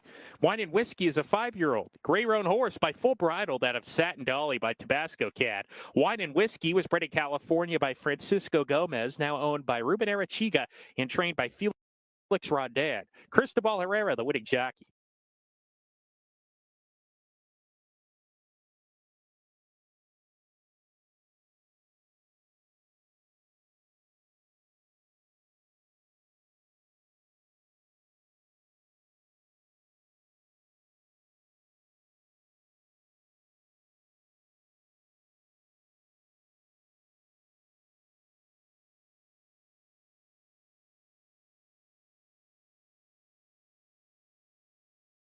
And this race is now official. That number 6 Whited Whiskey pays 11.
Three Whistler's style. Perhaps Edwin Maldonado can get 2 on the day. has warmed up very, very nicely indeed. Got some pretty good speed figures coming in here. Has tried the turf before, but has not tried the turf with Edwin Maldonado. I like that slingshot move that he made on this 4-year-old filly by Toneless last time out, and I think she's going to be forwardly placed. So while I will concede that the one, Badger Kitten, certainly looks like the one to beat, I'm going to back up Badger Kitten with the 3, Whistler's Style. Thanks for joining us today at Santa Anita. We hope we see you tomorrow, 12:30 post time.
The horses are entering the starting gate. It's post time. First couple have gone in.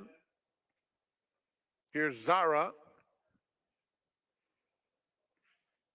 Pistachio Princess walks in at 5-2. Whistler's Style. Cheerful Charm and St. Helena.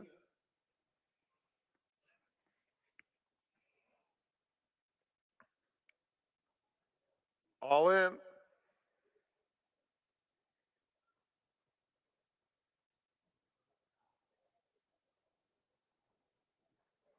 And they're off. Keep Your Coil broke outward, but did break very alertly. Pistachio Princess has speed too, and they're joined by St. Helena on the far outside. Ready at Midnight is next. Cheerful Charm, Whistler's Style. Badger Kitten is down at the rail. And Zara, who was bothered slightly at the start, is at the back of the field. Around the first turn, it's Keep Your Coil showing the way. Leads it by a half length. St. Helena presses a bit in second. Down at the rail, Pistachio Princess, Ready at Midnight with the yellow cap. And Cheerful Charm is a close-up fifth, 3 lengths off the lead. Then Zara and Badger Kitten right together, a length in front of Whistler's Style. 5 lengths covers them. Onto the backstretch they go. St. Helena on the outside of Keep Your Coil, who maintains a slender lead. Ready at Midnight is 3 wide in third. Cheerful Charm between rivals. And down at the rail, Pistachio Princess fifth, but no more than 2 lengths off the lead. Zara is making some progress. White cap on the outside. Another length back to Badger Kitten, who will need some racing room, has some run at this stage. And 3/4 back to Whistler's Style. They have a 1/4 of a mile to go. And St. Helena has a narrow lead. Cheerful Charm running a good one on the outside. Down at the rail, Keep Your Coil is in third. And now Badger Kitten gets out with some breathing room. Pistachio Princess dives down toward the rail. But it's Badger Kitten with a sweeping move. Handridden, blows by the competition late. And it will be Badger Kitten striding out to win comfortably. Photo for second will go to Whistler Style, who rallied nicely. Then it was St. Helena just in front of Cheerful Charm and Pistachio Princess.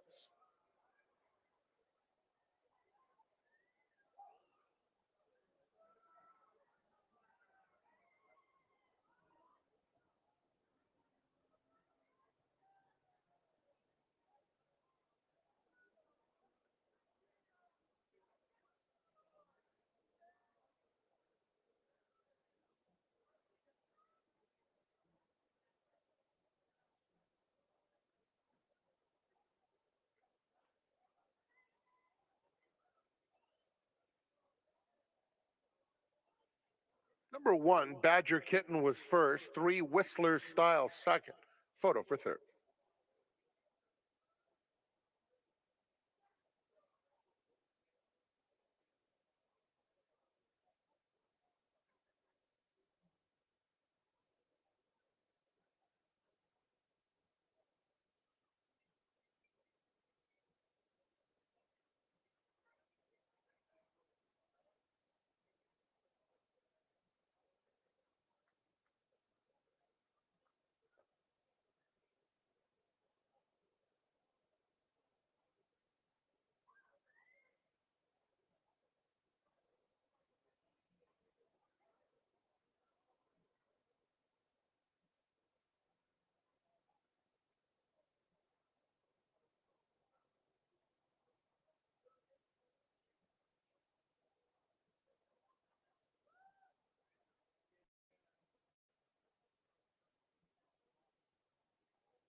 Finishing third, number 7, Saint Helena.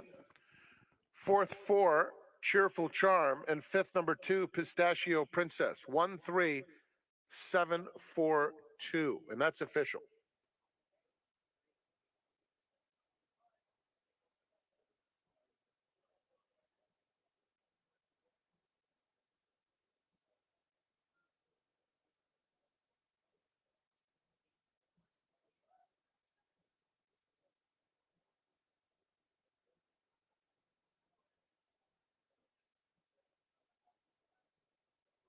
Super high five, 2,550.50.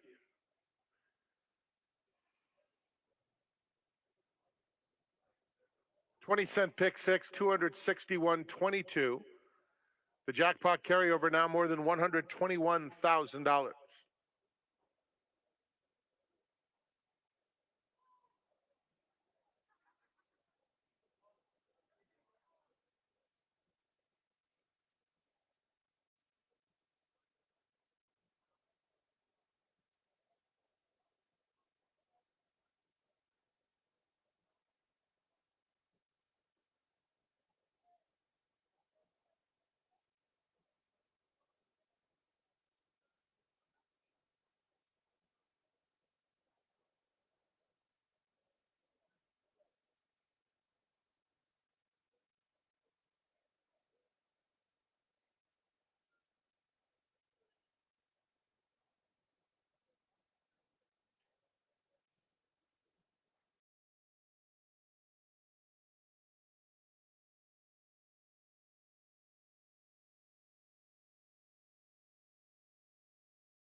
Blue Jeans and Jungle Cry went fast and continued to go fast. 47 and change for the half, going a mile and an eighth on the Tapeta. Tough to keep the pace up, and that's what happened. We saw a number of horses from off the speed run on, and Wine and Whiskey, I'll tell you what, a blue-collar horse, tries hard every race.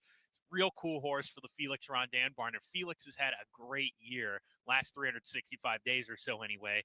Let's talk about this nightcap here. Autism Innocence getting a lot of play right now at 1-2 currently. This filly here is by Stanford out of the turf router Kathleen Rose, who she was a really nice turf router, and she hit the board a number of times on the turf in stakes. Autism Innocence in the career debut went off at 3-1, showed speed, got a clear lead, got run down late by Power Surge, a pretty decent runner from the Blaine Wright barn. Autism Innocence, second time out here for trainer Jonathan Wong, who wins at 20%. She is going to be my top pick in here. I thought she put up a really respectable race. And even down the lane when Power Surge, who had more experience than her, came up alongside, she tried to fight back, couldn't quite do it, but it was a really good, respectable effort. Good solid run, and she is definitely the horse to beat in here. She is my top pick. A couple of first-time starters are interesting, and I actually spoke to jockey Evan Roman today. I will say before I get to those first-time starters, I saw him before the races, and I said, you're in a good spot in this last race, because we were talking about this race. You've got speed to the inside, so he's outside. He can decide whether he wants to go with the pace or whether he wants to just sort of ease off and stalk. I don't know if she can stalk or if Jonathan Wong wants her on the lead. We saw her first out on the lead, so she's going to be up there fairly close at the very least. My second pick is number 4, Just Happened Like That. The other Wong entrant in the race, she's a filly by Stanford out of a philanthropist mare named Del Cielo. This is the first foal out of this dam, Del Cielo, who was a 3-time sprint winner, and she actually ran third in the $200,000 Grade 3 Mazarin Stakes.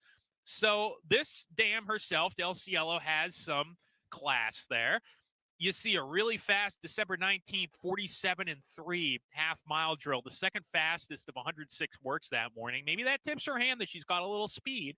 Has a few gate works leading up to this race. Jonathan Wong, he's just as good with firsters as he is with second-time starters. He wins at 23% with first-time starters. That's number 4, Just Happened Like That, with Heriberto Figueroa aboard. So you've got the leading trainer with 2 pretty strong contenders. Vasco, number 1 from the O.J. Harrigy barn, is interesting.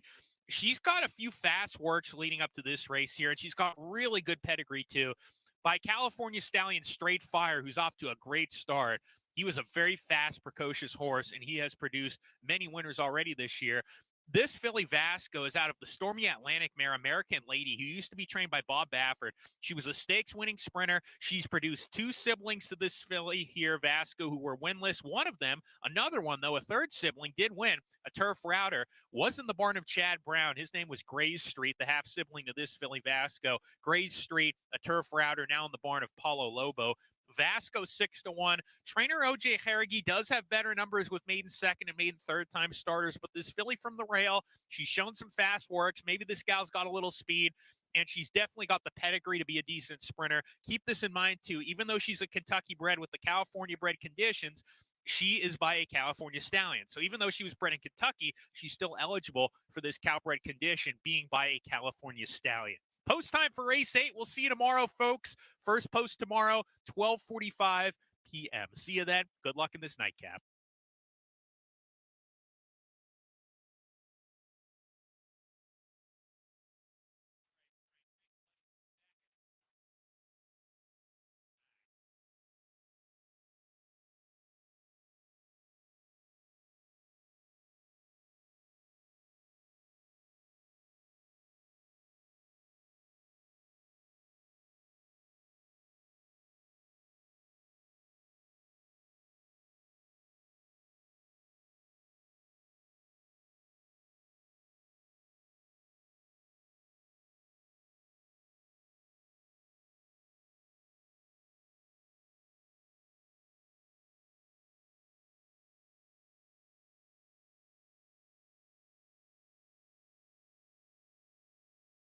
And you just saw it right there. The red light is flashing on the starting gate at Golden Gate Fields. And the runners have reached the gate, and the first runner has loaded. Anti-Bev to post position number 2.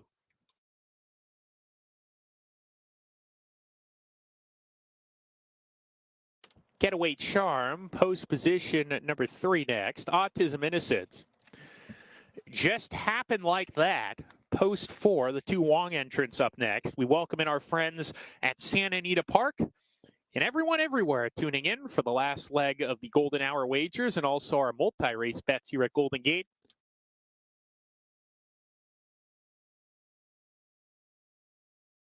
Johnny down the street, post position number 5 coming up.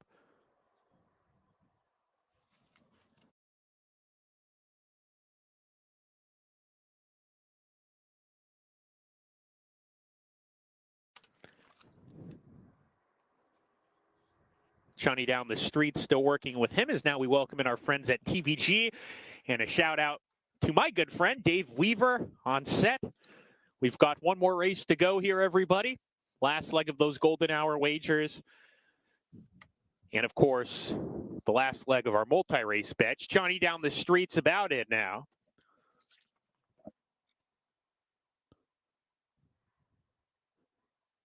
A few more runners to load in. This race, a maiden special weight for California breds. And 3 to 5 for Autism Innocence, who ran very well in the career debut. Her stablemate, just happened like that, is a firster, and she is the second choice in the wagering. Johnny down the street, the rider hopped off her momentarily. She's in the gate now, and the rider's back in the saddle, it looks like. 2 more runners to load in. Gypsy Street to the outside post, and then Vasco to round out the field. Vasco to the rail by Straight Fire, who is off to a good start as a stallion here in California, out of American Lady, who was a stakes winner for the Bob Baffert barn in Southern California a number of years ago. She is the dam of this filly, Vasco, making her career debut. Vasco coming up to the gate, goes in, and we're ready to go in the nightcap.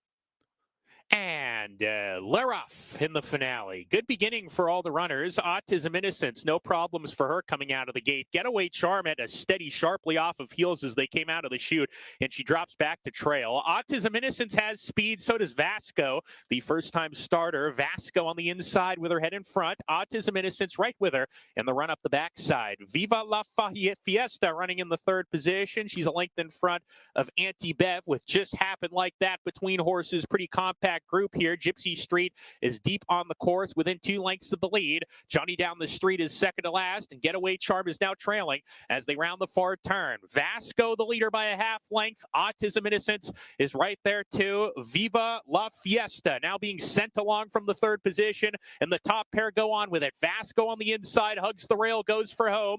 Autism Innocence is right there. Viva La Fiesta losing ground, and then comes Auntie Bev down on the inside. Vasco spurts away from Autism Innocence and opens up 2 lengths. In second, Autism Innocence. Here comes Viva La Fiesta trying to re-rally on the outside. Vasco 16th to go, the leader. Autism Innocence under the left-handed stick, finding her best stride, though. Takes the lead late. Autism Innocence got the win. She had to work hard for it, but she got the money. Viva La Fiesta in the photo for second, with Vasco, who ran very well in the career debut. Just Happened Like That was 4th. Johnny down the street 5th.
Number 6, Autism Innocence first. Second, number 7, Viva La Fiesta.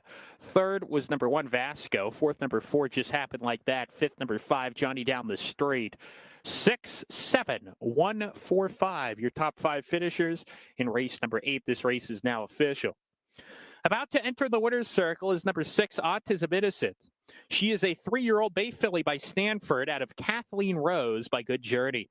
Autism Innocence was bred in California by B&B's Eat Stables Incorporated, now owned by Johnny and Marcel Taboada, trained by Jonathan Wong, whose assistant is Francisco Rodriguez. The winning jockey is Evan Robat.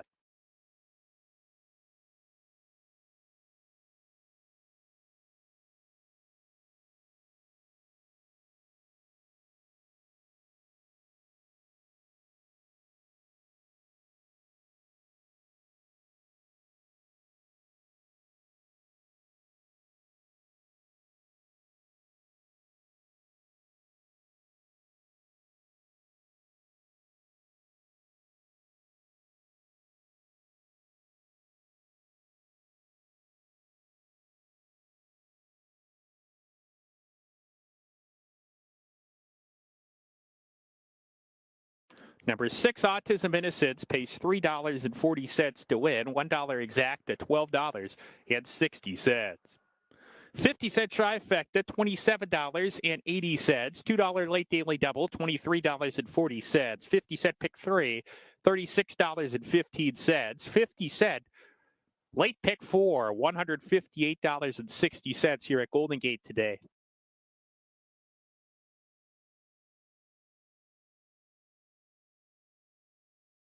$0.50 late pick 5, $768.95. 10-cent superfecta, $14.62. $1 super high 5 in race 8. It pays $550.20. 20-cent pick 6, 6 of 6 here at Golden Gate. $2,357.82. And ladies and gentlemen, we do have a carryover in the pick 6 for tomorrow afternoon. That's a jackpot carryover of $23,629.92 to be exact. We will have the golden hour payoffs on the screen as soon as they are made available. Next up, ladies and gentlemen, we'll have live racing tomorrow here at Golden Gate. First post 12:45 p.m. with a 9-race program, and we have 9 more at Santa Anita as well. First post 12:30 p.m. We'll have the golden hour wagers available to you tomorrow afternoon as well. We hope you had a wonderful day, and thank you so much for supporting California racing. We'll be back at it tomorrow, and we hope to see you then. Until then, be well, stay safe. If you are on track, please drive home safely. And until tomorrow, may your dreams be winning ones, and may those dreams come true.